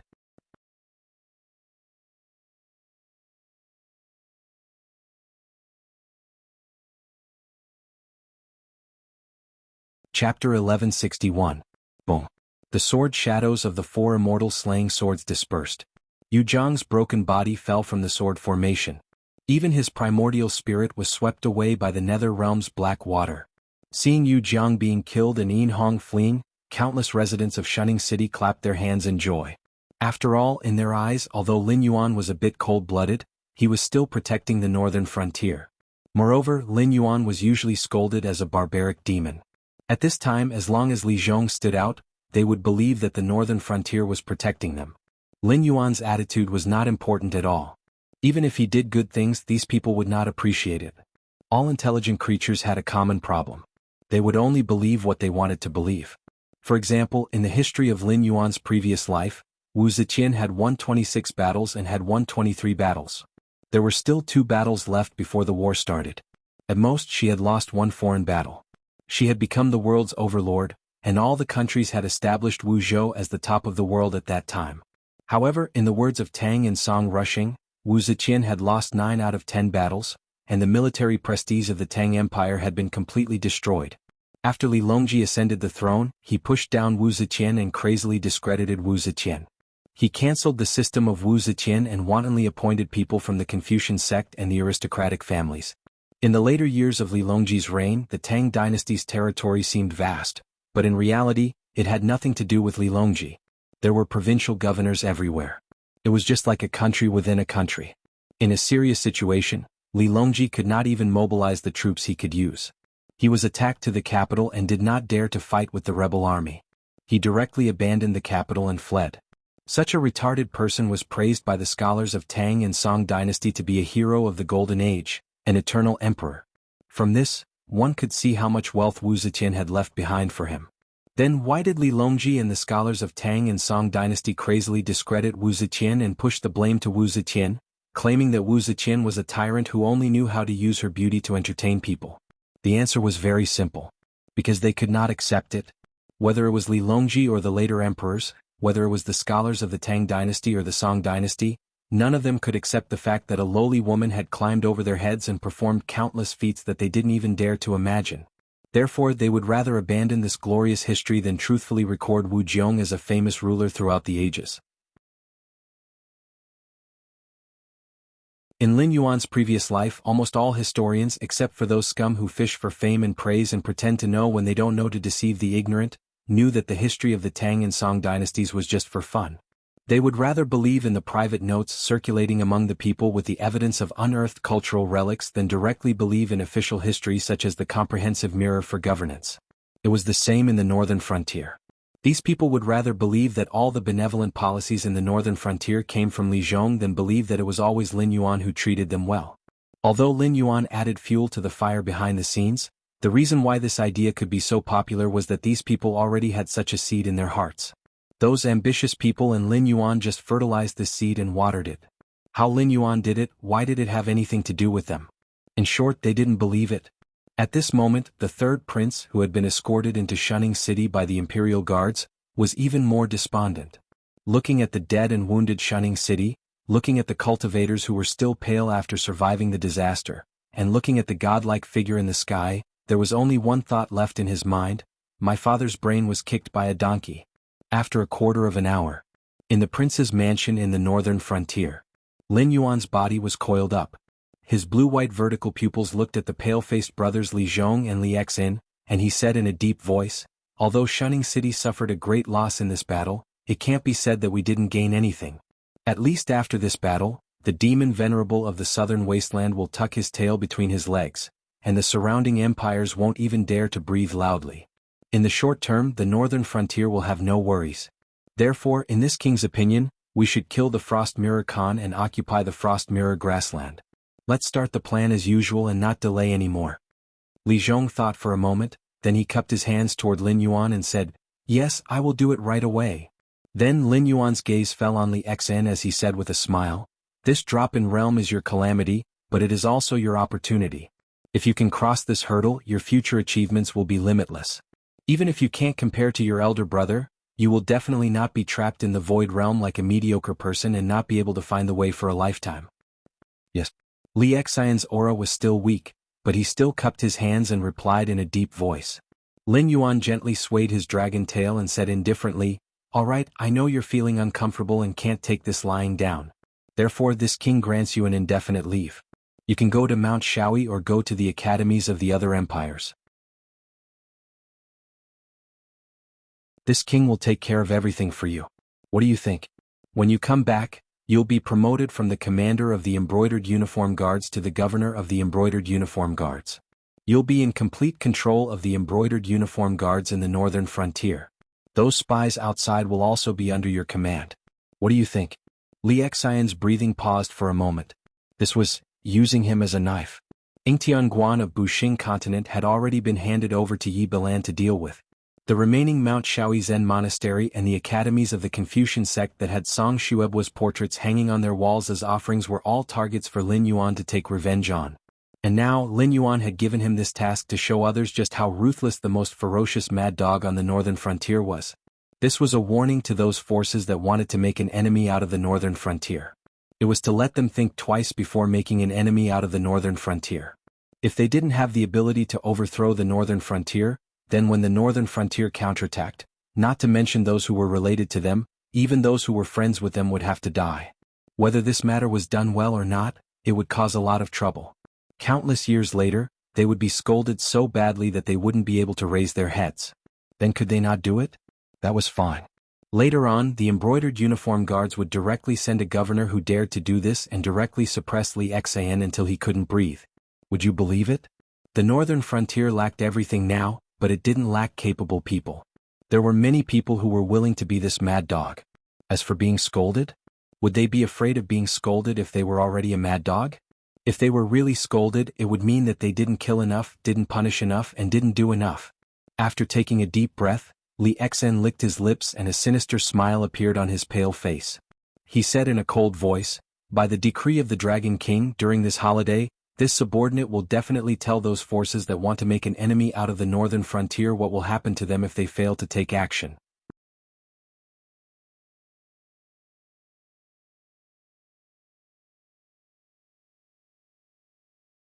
Chapter 1162. 3 days later. The old land of the Shenwu dynasty, the Central Plains, near the imperial capital. Yi Bailin, with his clothes torn and his weapon stained with blood, was riding on a green wolf in the Wisdom State. He looked gloomily in the direction of the Yingtian Temple. Of the 2,000 Yi Bailin riders, less than 1,000 had come to report, and most of them were injured. Yingtianguan's formation was located in every one of the 108 cities and towns. In order to remove these formation cores, Yi Buhuan's cavalry used all means possible to find out the location of the formation cores within 3 days. However, there were always mistakes in their actions. Yingtianguan's people naturally had some quick-witted people who could see what these new refugees were plotting. Therefore, the battle to remove the formation cores did not go smoothly. Fortunately, it was still completed in the end. Bureau Chief, the Yingtian Temple must have received the news. Even if we did it cleanly, the formation eyes can't be hidden. At the moment, the Yingtian Temple should have gathered their disciples from all over the country. Maybe they have borrowed some masters from their friends. Can we really slaughter the Yingtian Temple with just the few of us? One of Yi Bailin's riders rode his horse to Yi Bailin's side. With a simple and honest face, he smiled bitterly and said, "I'm not afraid of death. I'm just worried that if we don't complete the task given by the Dragon King, those little bastards of the genie guards will step on us." Yi Bailin silently wiped the blood off his saber and said slowly, "Who told you that I expect you to slaughter the Yingtian Temple?" But Yi Bailin's rider was slightly startled and said with a simple face, "We only have so many brothers. Could it be that the bureau chief has asked for other reinforcements?" "No reinforcements, but we do have evil spirits." Yi Bailin raised his saber and pointed at the gate of the Yingtian Temple. He said with a cold face, "There are some talismans buried outside the Yingtian Temple to deter the sky demon. What we need to do later is to rush into the gate of the Yingtian Temple and open the bamboo tubes I gave you before. Then we will pour out the things inside and dirty the talismans used to deter the sky demon. In addition, the things in the bamboo tubes can attract the sky demon. When the time comes, the sky demon will swarm in. Even if they have other means, it will be of no use. I am the one who will succeed in this. Even if I don't stop at night, I'm not afraid of death. It's all up to me." Fearless in the face of death. A group of unremitting night riders raised the sabers in their hands and roared in unison. More than 1,000 of them storming the gate of Yingtian Temple was already a matter of life and death. At that time, if they took out the demon-attracting item, they would inevitably fall into a situation of being attacked from both front and rear. Therefore, Yi Bailin's words were tantamount to telling them that this trip would only end in death.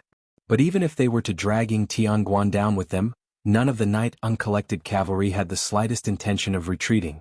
Instead, they all raised their war blades and shouted out their battle cry. On the other side, the Frost Mirror cavalry, who had been besieged by the northern frontier for more than 3 months, was now facing a huge crisis. The cavalry of the Shuangjian dynasty, except for the Blood Liao Knights and some tribal khans, was mainly composed of light cavalry. However, no matter how rich the Shuangjian dynasty was, they could only afford heavy cavalry with 3 horses at most. One was for riding, one was for storing equipment, and one was for maintaining sufficient physical strength at all times in case of a sudden battle. The light cavalry was even worse. Light cavalry basically only had 1 mount. Although the weight of their armor was not as exaggerated as that of heavy cavalry, they did not have mounts that could be changed. Therefore, they could only bring as few supplies as possible. A Frost Mirror cavalry could only bring enough rations to last for 3 days at most. Normally, they mainly relied on raiding places and transporting supplies behind the main army. There had never been any major problems because when it came to cavalry before the rise of the northern frontier, the Shuangjian dynasty was definitely the undisputed number 1. They had always been the ones robbing others. There had never been a situation where they were surrounded and attacked. However, when they encountered the northern frontier this time, they were clearly at a disadvantage. They encountered the even more terrifying northern frontier dragon cavalry and were suppressed to the point where they could not breathe. When the Blood Liao Knights finally arrived, they were defeated by the enemy's feigned defeat and counterattack tactics. The remaining Frost Mirror cavalry did not manage to escape either. When they turned around, they encountered the Blackwater army that was constantly encircling them. There was also the equally elite Night Cavalry. Those Night Cavalry were like evil spirits hiding in the grasslands. As long as they were targeted, there was no way to get rid of them.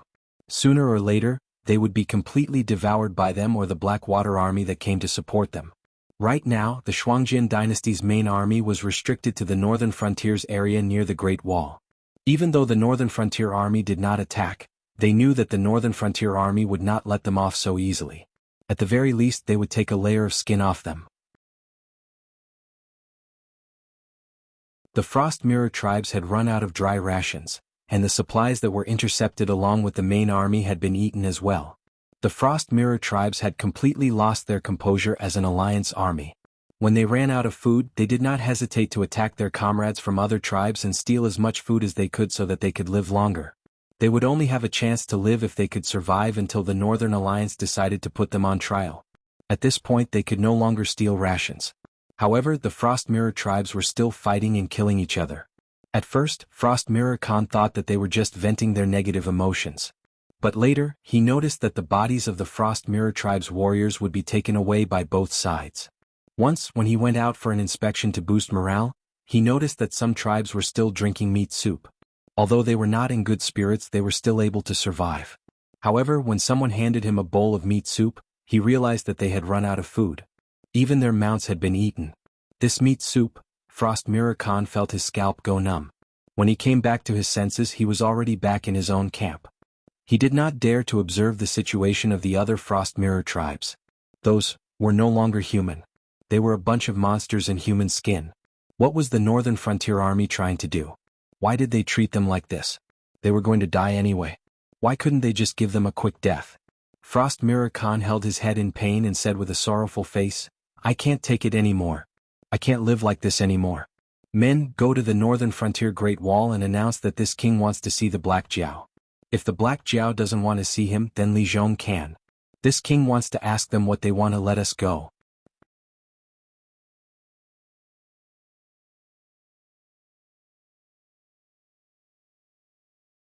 Chapter 1163. Northern Frontier Prince's Mansion, Conference Hall. Li Zhong slowly put down the teacup in his hand and said with a mocking look, "Who has the time to meet them? I think this old dog is really shameless. He has been forced into such a desperate situation, but he is still hoping for a way out? If I were in such a situation, I would have killed myself to avoid being humiliated. What a shame, to be the emperor of a dynasty." "You can't say that." A middle-aged man in a cyan robe also put down the teacup in his hand and said with a faint smile, "The Shuangjian dynasty has been relying on their fast horses to look down on the demonic beasts in the Hengduan Mountains. In their eyes, the Kumu dynasty and the Xinwu dynasty are like money bags. They can take as much as they want. Anyway, these barbarians are used to fighting to support their fighting. The last thing they are afraid of is being stubborn. Therefore, although they are forced into a desperate situation now, when they return to the Frost Mirror grassland, they will most likely continue to plunder the northern frontier." If Lin Yuan were here, he would definitely agree with the middle-aged man's words. After all, the nomadic people had always been like this. The Han dynasty destroyed the Xiongnu tribe. At the end of the Eastern Han dynasty, the Central Plains suffered a great loss due to the chaos of the feudal lords. However, the foreign tribes still dared to rebel and created the tragedy known as the Five Barbarians Rebellion. The Mongolian Yuan dynasty was almost destroyed by the Ming dynasty. The Golden family lost its prestige and the Ming dynasty was defeated by the Manchurian Qing. For these nomadic people in the feudal period, you could either keep beating them until they could not raise their heads or wait for them to plunder a large amount of wealth, land, and population like the Tang and Song dynasties. There was no possibility of peace between the two sides. Li Zhong laughed and did not respond to the middle-aged man's words. Instead, he said in a deep voice, "Master Wu, a straightforward person does not resort to insinuations. You and I both know why you came to the northern frontier this time. As for how to deal with the Shuangjian dynasty, my Dragon King will make the decision. Master Wu has no right to criticize me. Master Wu pondered for a moment, then shook his head gently and said, I am just stating the facts. Besides, since the king of the northern frontier knows what I am here for, you should know that there is nothing more worthwhile for the northern frontier than cooperating with us, right? That may be the case, but the problem is that Master Wu should know that the northern frontier clans have their own rules. Whether it is Dragon King, me, or the northern frontier clans, none of us will allow anyone to break the rules. Li Zhong shook his head and smiled. The Dragon King has his own decision regarding the Frost Mirror Prairie. Master Wu, you came here for nothing. Master Wu was not a clan master from the Xinwu dynasty or a tribal Khan from the prairie. Following the demise of the Xinwu dynasty, some powers that had been suppressed by the Xinwu dynasty came out from the shadows and formed a new power. They wanted to use trade to buy the prairie and become a new dynasty to maintain the structure of the 7 dynasties. However, this idea was clearly wishful thinking. Not to mention whether Lin Yuan would agree to this kind of thing, just the aristocratic families of the northern region would not allow outsiders to snatch food from their bowls. Everyone in the northern region knew that the Frost Mirror grassland existed in name only. This also meant that if Lin Yuan did not make any other arrangements, all the products of the Frost Mirror grassland would be merged into the Chamber of Commerce of the northern region. In the eyes of those aristocratic families, it was another huge sum of money flowing into their pockets. At this time, Lin Yuan could keep the Frost Mirror grassland, but he could never hand it over to other forces. I think you should reconsider because we've come with sincerity. First of all, the clans in the north are all clans from the Xinwu dynasty. Their combined strength is far from what they used to be at their peak. This also means that even if these clans work together, they're just ants that can be destroyed with a flick of the finger in the north. It's the same for the north and the other forces. Therefore, these clans definitely won't be able to take a piece of meat like the Frost Mirror Prairie. If you want to support a puppet regime in the northern frontier, it will be impossible to succeed. Even if you do support a puppet regime, in the eyes of the other dynasties, you will be destroying the structure of the 7 dynasties.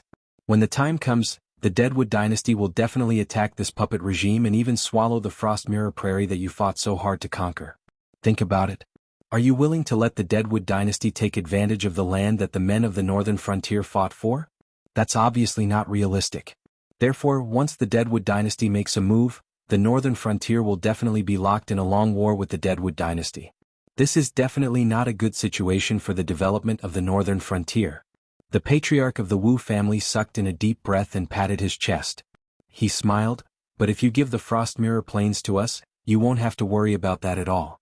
With our strength, we might not be able to take on the Withered Wood Empire, but we can keep them busy for quite some time even without the support of the North. During that time, the North will be able to devour the Azure River Empire or the Chuyan Empire.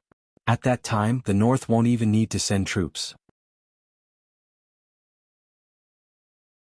All we need to do is express our support, and the Withered Wood Empire will give up on attacking us. Family Head Wu's voice was very tempting. Thinking about it from what he said, it was indeed a very tempting suggestion. A group of forces that did not belong to the northern frontier had taken over the Frost Mirror Prairie. No matter what the outside world thought, the Deadwood dynasty would definitely not let go of this great opportunity to swallow the Frost Mirror Prairie. At that time, the two sides would definitely be locked in a tug of war. If nothing unexpected happened, the Deadwood dynasty would definitely have the upper hand. At that time, the new force that had taken over the Frost Mirror Prairie would have to rely on the northern frontier to barely survive. More importantly, the appearance of this new force would form a flesh barrier that would stop the most troublesome Deadwood dynasty for the northern frontier. It would give the northern frontier enough time to swallow the Qinjiang dynasty and the Chuyan dynasty. Even if they wanted stability, taking back the land that the Xinwu dynasty had lost was a good choice. It would also give the northern frontier enough time to accumulate strength and build a foundation for conquering the world. It could be seen that Family Head Wu had put in a lot of effort before coming to the northern frontier. Not only did he see the northern frontier's ambition, but he even planned the easiest path for the northern frontier. If it was before, Li Zhong might really be tempted, but now Li Zhong just wanted to spit on Family Head Wu's face. If Family Head Wu was not an idiot, then he wanted to push the northern frontier to the position of public enemy.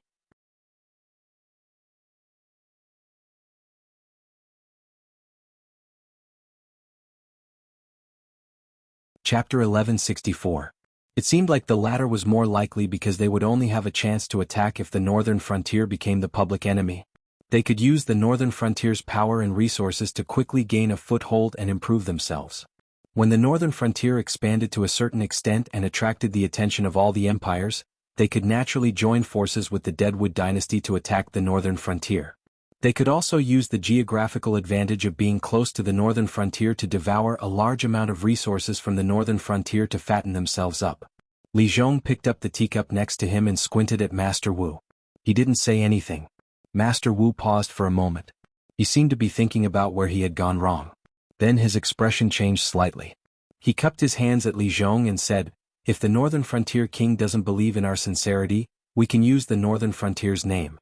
If the northern frontier becomes the public enemy of all the empires, we won't be able to escape. Also, I can guarantee that all the benefits we get from the Frost Mirror grassland will be given to you for free, except for the resources necessary for development, in exchange for the protection of the northern frontier." At this point he revealed a warm smile and added, "We are really sincere." Li Zhong was still looking at Master Wu. After 2 breaths he said with a fake smile, "I've said that the Dragon King has other plans for the Frost Mirror grassland. Even if I promise you, it's another matter whether I can do it or not. Therefore, Master Wu, you're destined to come here for nothing." Master Wu's expression changed suddenly. No matter what he said, he still wouldn't listen? He came here with a mission. If he couldn't persuade Li Zhong to give up the Frost Mirror grassland, he didn't even dare to think about what would happen to him after he reported back. "Let's not talk about this anymore." Li Zhong smiled and waved his hand saying, "Wu family head's sincerity, I have indeed seen it. However, I also have my own difficulties. Wu family head should be clear about this, right? I'm only the king of the northern frontier in name. Apart from having a bit of authority in the northern frontier prince's mansion, I can't mobilize any of the other government offices, let alone the northern frontier army, which is independent of the administrative system." Hearing this, Patriarch Wu sucked in a breath of cold air. Although he had long known that Li Zhong was only a puppet pushed forward by Lin Yuan, with the efforts of various forces, the introduction and implementation of the policies that benefited the people in the northern frontier were all placed on Li Zhong's head, and Lin Yuan, who had actually proposed all of this, was instead smeared as a cruel and ruthless demon beast. Under such circumstances, not to mention Li Zhong, who could become the king of the northern frontier, even a pig should have some influence, right? However, he had to believe Li Zhong's words. Because the northern frontier was different from other dynasties. There was no such thing as an imperial court in the northern frontier. Each government office was an independent system. Whether Lin Yuan existed or not, Li Zhong was only the king of the northern frontier in name. He only had the power to approve the proposals of other government offices, reject the proposals and let them reconsider. He would not have the power to kill his subordinates like other rulers in other places. However, didn't Li Zhong's words make it clear that in the northern frontier, only Lin Yuan's words carried weight? Li Zhong was not the only one who wanted to make this happen. Unless he could persuade more than half of the government offices in the northern frontier and the military of the northern frontier, it was possible to force Lin Yuan to agree to this matter. And it was just a possibility. Even if Li Zhong wanted to do something, those who supported him would only be the mortals who did not know the truth. The local cultivators, aristocratic families, and even the itinerant cultivators who migrated from other places who knew who had the final say in the northern frontier were all on Lin Yuan's side. Li Zhong could mobilize all the mortals in the northern frontier to try to overthrow Lin Yuan's rule. For these cultivators who submitted to Lin Yuan, he had to kill as many of them as he could to make them not dare to continue to cause trouble. After thinking for a moment, Master Wu said in a deep voice, "The king of the northern frontier has been oppressed by the Black Jiao to such a state. Don't you want to seize this opportunity to join forces with us to overthrow the Black Jiao's rule and monopolize the northern frontier?" Li Zhong raised his eyebrows and said with great interest, "It seems that Master Wu has come prepared. Then tell me, what should I do to monopolize the northern frontier? If I join forces with you, how can I guarantee that I can defeat the Black Jiao? And how can I guarantee that you, or the person behind you, will not become the new Black Jiao and continue to step on my head and abuse me?" Master Wu smiled, and a sharp light suddenly flashed in his eyes. As expected, he knew that a capable person like Li Zhong would never be willing to submit to others. Moreover, the one who really ruled the northern frontier was a demon beast. Speaking of this, he was no longer sleepy. The king of the northern frontier should know that the Black Jiao is getting weaker and weaker. Before he went to the Endless Sea, there were 2 rebellions by the king of the northern frontier, but they were quickly suppressed by the Black Jiao. However, anyone with a discerning eye could see that the Black Jiao at that time was completely righteous.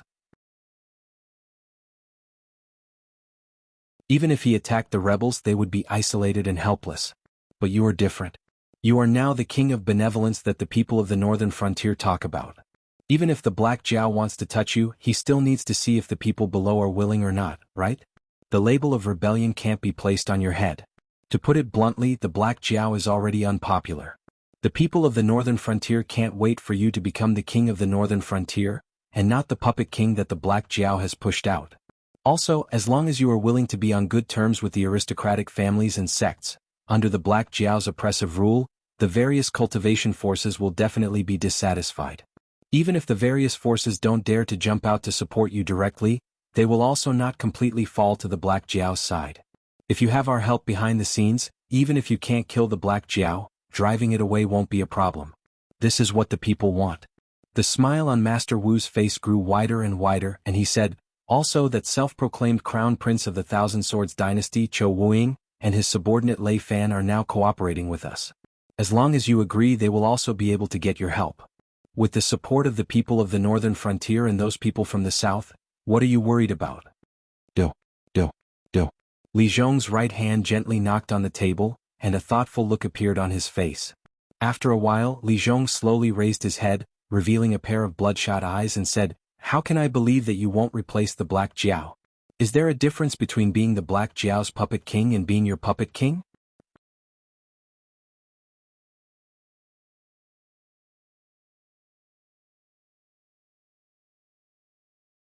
Chapter 1165. We're not that ambitious. Family head Wu smiled as he sipped his tea. The frost mirror grassland is enough for us to eat. If we try to take over the northern frontier, we'll definitely die. I can only say that you're overthinking things. Li Zhong was silent for a moment before he suddenly laughed. So, if we go according to your plan, what do I have to do? Or rather, what do I have to give you in order to gain your trust? The frost mirror grassland. Family head Wu's eyes flashed with fanaticism. We're not interested in the northern frontier. However, we won't allow the Seven Empires to break apart the Jianghu continent. We'll establish a new Shuangjian dynasty. After that, as long as you maintain your current attitude, we'll help you reclaim the lost land of the Shenwu dynasty. He paused for a moment as he restrained the fanaticism in his eyes. You just have to convince Black Jiao to hand the Frost Mirror grassland over to us. If possible, we also hope to obtain the results of the Northern Frontiers Ministry of Works. Whether it's manpower or materials, we're confident that we won't lose to the Northern Frontier. As long as you help us obtain the results of the Northern Frontiers Ministry of Works research, we'll be able to produce a large amount of related equipment very quickly. This will be extremely beneficial to you. The Northern Frontiers Ministry of Works. Li Zhong's expression suddenly became strange. The technology of the Northern Frontiers Ministry of Works could be considered black technology in the Jianghu world. It was several levels ahead of the other empires' technology, and even the Heavenly Gates technology. After all, it was a concept that Lin Yuan had brought over from his previous world. It completely abandoned the rigid requirements of the user's strength. The equipment produced by the Northern Frontiers Ministry of Works could easily kill a cultivator if they were caught off guard. It was just like the battle at the Great Wall of the Northern Frontier. The Northern Frontiers army had only ignited their gunpowder without anyone controlling it, but they had still managed to destroy the Shuiliao Knights. This had caused the only army of the Shuangjian dynasty that could contend with the Northern Frontiers Dragon Riders to be completely annihilated. It had also caused the Shuangjian dynasty's army to be forced into a desperate situation, unable to even break out of the encirclement. According to the Jianghu world's technology tree, different magical tools and treasures in the hands of different people would erupt with different effects. As a result, the same treasures with different cultivations could really be used to show off in front of Master Guan. However, the equipment produced by the Northern Frontier was different. It was just like how a child could easily kill an adult with a gun. The difference between the two was just that great. I'm afraid I cannot fulfill this request. Li Zhong sighed and said, "You might not know much about the Northern Frontier. Every government office in the Northern Frontier is an independent system. Different positions in the Northern Frontier have different levels of authority. For example, the Commander-in-Chief of the Embroidered Uniform Guards in the Northern Frontier is not inferior to my position as the King of the Northern Frontier. However, the commander-in-chief of the embroidered uniform guards cannot even send a spy to the Ministry of Works. All the members of the Ministry of Works are secretly selected by the Dragon King. The authority of the Minister of Works is even higher than mine. It can be said that I am their superior in name, but the Minister of Works is still my superior in terms of authority. Li Zhong's expression turned ugly. He frowned and said, whether it is the ownership of the Frost Mirror grassland or the results of the Northern Frontiers Ministry of Works, they are all matters that are far beyond my authority. Whether I can fulfill your request or not is another matter. Even if I can, I will be investigated immediately. Right now, I suspect that you have no intention of cooperating with me. You misunderstood. You misunderstood. Wu family head's forehead was suddenly covered with a layer of cold sweat. Because of these few words, the atmosphere that had been eased with great difficulty became cold again. Family head Wu wiped the cold sweat on his forehead and said with an obsequious smile, "It's my fault, my fault. I didn't even know the situation in the northern region, so I made a rash request of you. However, these two conditions are things that we are determined to achieve. Since you can't do it for the time being, we won't force you. How about this? Please give me a list of people to see who we need to convince to achieve these conditions. I will try to convince them one by one. If anything happens, I will bear all the responsibility. How about it?" 4 hours later. Northern Frontier Prince's mansion backyard. Li Zhong stood in front of Lin Yuan with his hands behind his back. He said in a deep voice, "That's the gist of it. However, the other party is very tight-lipped. They did not reveal which faction they belong to. During the conversation they mentioned to me more than once that they do not want to annex the Northern Frontier or the other empires. They only want to maintain the structure of the 7 great empires in Jianghu continent. Therefore, I deduce that they want us to focus our attention on the Guardian of the Heavenly Gate." Lin Yuan thought for a moment and said, "Then do you think that it is possible that the other party is really the Guardian of the Heavenly Gate?" Li Zhong shook his head lightly and said, "There is indeed such a possibility, but the possibility is not high. Previously, the Guardian of the Heavenly Gate did not place spies in the Northern Frontier.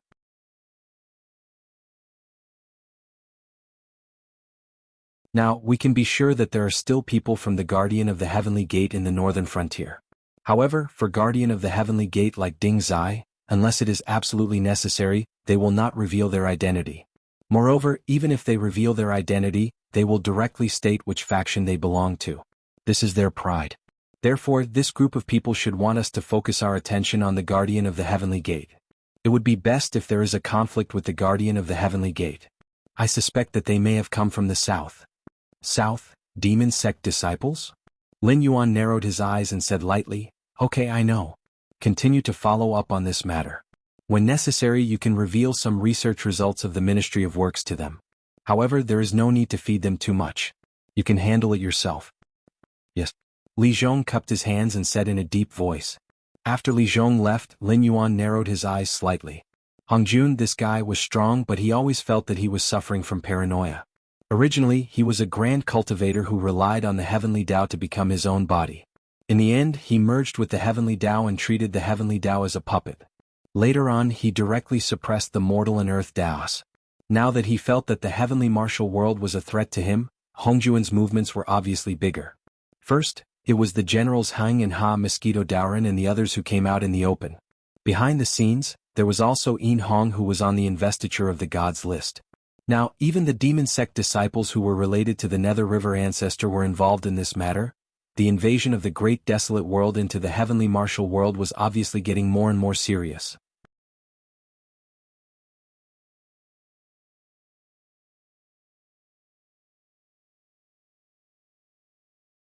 Chapter 1166. The investiture of the gods was an inescapable existence in the history of myths and legends. When talking about the investiture of the gods, it was impossible to avoid the mention of the immortals. It was also from the investiture of the gods that the eldritch world had never given birth to another powerful life form. For example, Neza and the monkey were worshipped by countless people. They were existences like the god of war. In essence, they were also chi refinement cultivators. Moreover, Neza killed the third prince and lost his life. He seemed to have revived, but he became a puppet in the hands of perfected Tai. As for the monkey's combat power, it was indeed debatable. The title of Great Sage equaling heaven was enough to describe the monkey's character, but it did not match his strength. It was not that the Great Sage equaling heaven was not worthy of the monkey. It was the monkey who was not worthy of the great sage equaling heaven. If the monkey wanted to wreak havoc in the heavenly palace and use the flower fruit mountain as the base, he would definitely go through the east heavenly gate. The monkey insisted on going to the south heavenly gate because the person guarding the east heavenly gate was someone the monkey did not dare to provoke. Not to mention even that person's mount could beat up a monkey. The Grand Saint of Nine Spirits was that person's mount. According to the records in the Taoist books, a roar from the nine-headed lion could open the Hell's Gate. In the journey to the west, the Grand Saint of Nine Spirits also roared. He was an existence that could reach the three sages and the nine springs. He was an unparalleled great demon that was respected by all kinds of lion demons as the ancestor. Compared to the monkey's self-titled great sage equaling heaven, the Grand Saint of Nine Spirits was undoubtedly more terrifying. In the original journey to the west, when the Grand Saint of Nine Spirits was a demon in the lower realm, he did indeed beat the monkey. To be precise, he beat the monkey and Monk San together. The monkey could not escape from the Grand Saint of Nine Spirits even if he did a somersault. The West Heavenly Gate led directly to the Spirit Mountain in the west. The person guarding it was either a Buddha or a Bodhisattva. Similarly, they were existences that the monkey could not afford to provoke. As for the person guarding the North Heavenly Gate, it was Great Emperor Jianghu, the existence that was known as the Demon Buster Patriarch. Even if the Grand Supreme and Hongjun were to fight and the deities wanted to go easy on the monkey, there was still a rule. Great Emperor Jianghu could not beat the monkey. Great Emperor Jianghu's face therefore, the monkey only dared to act impudently at the Southern Heavenly Gate. After all, although the Southern Heavenly Gate had many guardians, the strongest was still the Grand Supreme Elder. The journey to the west was a trap, and the Grand Supreme Elder's attitude towards the monkey had always been ambiguous. It was normal for him to turn a blind eye to it. As for the other guardians, regardless of whether the guardians of the Southern Heavenly Gate were the four heavenly kings or the mighty miracle god, the monkey still had the ability to break through. Furthermore, after breaking through the Southern Heavenly Gate, the monkey had sneaked all the way and was only intercepted outside the Lingxiao Palace. There was no uproar in heaven at all. Because of the investiture of the gods, there was the investiture of the gods' cataclysm. Countless people who faced the investiture of the gods died on the investiture of the gods' cataclysm, which led to the heavenly court. However, before Haotian's celestial court, there was another celestial court in the untainted world, which was established by the East Emperor Tai and Emperor Jun. It was also called the Ancient Celestial Court, the Ancient Demon Court, and the First Celestial Court. At its peak, it regarded the way of heaven as nothing.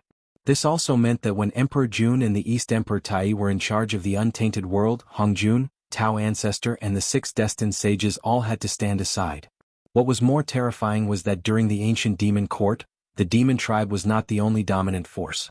Another force that could compete with the ancient demon court was the 12 ancestors of sorcery and the ancient sorcerer tribe, which were formed by Pangu's essence and blood. The 12 ancestors of sorcery were the masters of the 12 great ways. When they joined forces to set up the 12 celestial demons formation, they could condense the real body of Pangu, which had the power to destroy the world. As a result, the demon tribe controlled the sky and the sorcerer tribe controlled the land, which almost divided the untainted world into two. At that time, the ancient demon court had 10 demon commanders, also known as the 10 demon kings and the 10 demon saints. In addition, there was a demon master Kuanping who almost became one of the 6 destined sages. At the peak of the ancient demon court, any one of them was not inferior to the celestial court later. The sorcerer tribe and the demon tribe were so strong that Hongjun had no choice but to use the power of the way of heaven to start the cultivation tribulation of the great war of the sorcerer tribe and the demon tribe.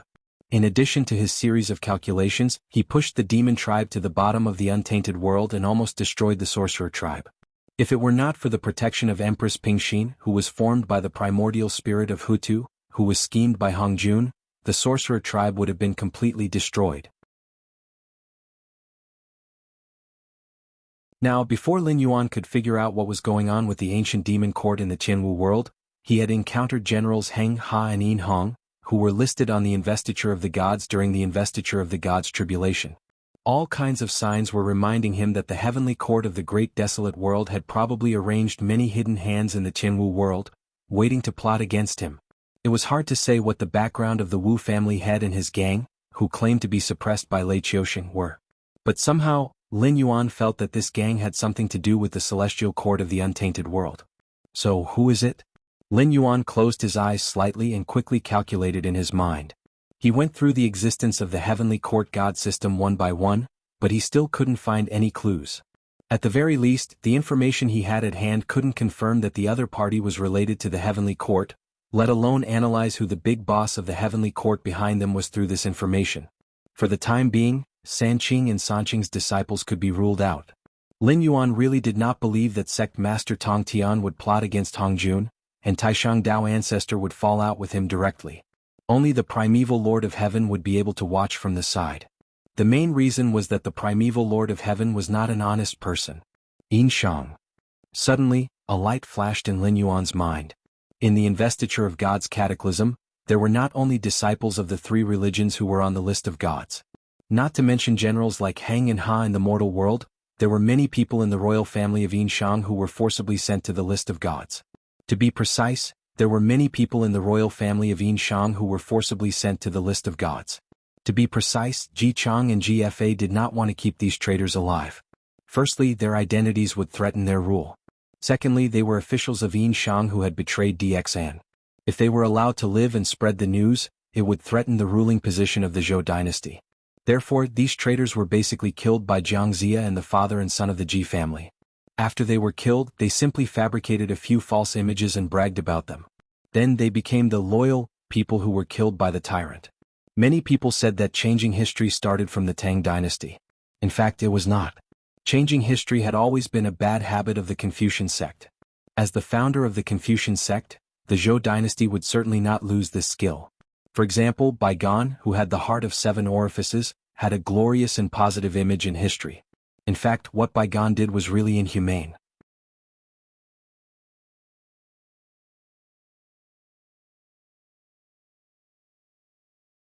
Chapter 1167. Baigan was a member of the royal family of the Shang dynasty. When DXN saw Baigan, he had to respectfully call him uncle. When he was young, he did not defeat DE and became a loser in the struggle for imperial power. However, the struggle for imperial power at that time was not as cruel as the struggle between father and son and brothers. Therefore D did not kill Baigan. Instead, he entrusted Baigan with an important task. Baigan was overjoyed at that time, thinking that he had finally killed DE. Although he was not young anymore, he could still enjoy the supreme imperial power for the rest of his life. Therefore, he assisted DXIN with the heart of being a powerful minister. However, he did not expect that DXIN was even fiercer than his father. He used women and slaves, personally went to the people to experience the hardships, prepare for war, and expand the territory. It could be said that there was nothing wrong in all aspects. However, DXIN broke the class structure and used a large number of talented people who were born as slaves, directly threatening the status of the aristocrats. In addition, he was strict with the law and emphasized that if the emperor violated the law, he would be punished the same as the common people. Not to mention that the punishment could not be imposed on the scholar officials. It was already good enough that he did not add a level to the crime of knowingly breaking the law. Therefore, Baigan did not do it. Not only did he not become a regent, but he also lost his original power. Therefore, when he knew that Shi Qi wanted to rebel, Baigan still flirted with Ji Chang and GFA. When King Zhou went south to expand the territory and left a large number of elite troops to guard the newly acquired territory, Baigan directly launched an attack signal to Jiang Zia. In addition, DXIN never looked at the identity of those who broke the law. Not to mention the vassals who had disloyal thoughts. Even those who did not want to be the emperor had to think about whether they would fall into the hands of DXIN if they broke the law. In the Shang dynasty, the emperor was respected and not the king. Compared to the so-called king of Zhou, the emperor of the Shang dynasty could really kill and seize. Therefore, the image of a licentious and tyrannical tyrant appeared vividly on the paper. All the warlords returned to their armies and went straight to Chaoga. They had to rely on a bunch of traitors to barely annihilate Yinshang. After that, they went all the way and killed most of the traitors of Yinshang. Therefore, a series of names such as Baigan, Yinhong, and Yinjiao appeared on the investiture of the gods. It could be considered as an early example of, once the cunning hare is killed, the hound is cooked. The reputation of these traitors was as good as it could be.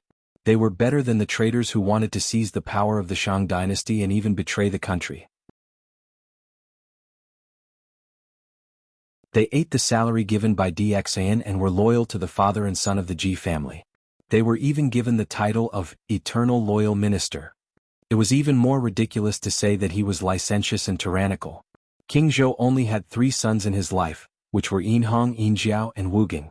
Ji Chang claimed to have hundreds of sons. Just in Lin Yuan's previous life, there were as many as 17 of them who could testify. Therefore, sometimes one really could not be too serious. When he thought of this, Lin Yuan clearly felt that the light in his mind became clearer. This kind of style that was passable on the surface but liked to play dirty tricks in the dark. Moreover, he could drive Yinhong to the northern frontier. He was afraid that it was really a literati star who did it.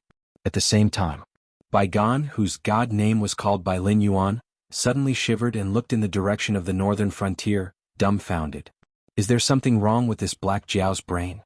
I didn't even show my face and you still think that I was the one who ordered Yinhong to go to the northern frontier to cause trouble for you? Although Bai Gan was a literati star, he had never been very popular. After all, the Zhou dynasty was chaotic to begin with. After GFA's death, there was a rebellion among the 3 eunuchs. After that, the various lords fought and killed each other, and the people fought until their brains were fried. The Spring and Autumn Warring States period was an era where hundreds of schools of thought contended. Although there were hundreds of schools of thought contending in the Spring and Autumn Warring States period, Confucianism was never the orthodox school of thought. The 3 schools of thought were the main schools of thought in the Spring and Autumn Warring States period. In that kind of chaotic era, people did not ask for a literati star, who was talented in literature to descend to the mortal world. They wanted an all-rounder who could kill enemies on horseback and pacify the country when they dismounted. Liu Bang, who took over the foundation of the Qin dynasty, was known as the ancestor of Confucianism. He was very good at asking others to be saints and playing with double standards. However, he was also a ruthless person who ruled the world with law. Even when he was in decline, he supplemented it with Elder Huang's teachings. Worshipping gods was not popular in the Han dynasty at all. Later on, Emperor Wu of Han dismissed hundreds of schools of thought and only respected Confucianism. However, he was also a scholar with the skin of Confucianism and the bones of Confucianism. Even Liu Che used the teachings of the school of war more than the teachings of Confucianism. In fact, if Confucianism had not proposed the concept of great unification, Emperor Wu of Han would not have cared about this group of hypocrites. During the Spring and Autumn Warring States period, there were countless lords and lords everywhere. Every school of thought could make the country strong and rich. Only Confucianism could be said to be, whoever used it will die. It was only during the Tang dynasty and the Song dynasty that Confucianism became popular, especially during the Song dynasty. Even if one had the title of Xiaocai, one would not kneel to an official. This made some gods who were in charge of literary talent very popular. It was also at that time that Bai Gan's incense flourished. However, it was also thrown aside after a few years. Among the gods of the heavenly court, Bai Gan could be said to be at the bottom. If it was not for his quick thinking, he really would not be able to command the 5-grain star sovereign Yinhong of the fighting division. This time their group lost Yu Jiang and injured Yinhong. Even DXIN's fist that contained the will of the human king smashed into the northern frontier. It would definitely not be able to recover in a short time. At this time, if he was caught by Lin Yuan, even if he did not die, he would lose a layer of skin. What a pity.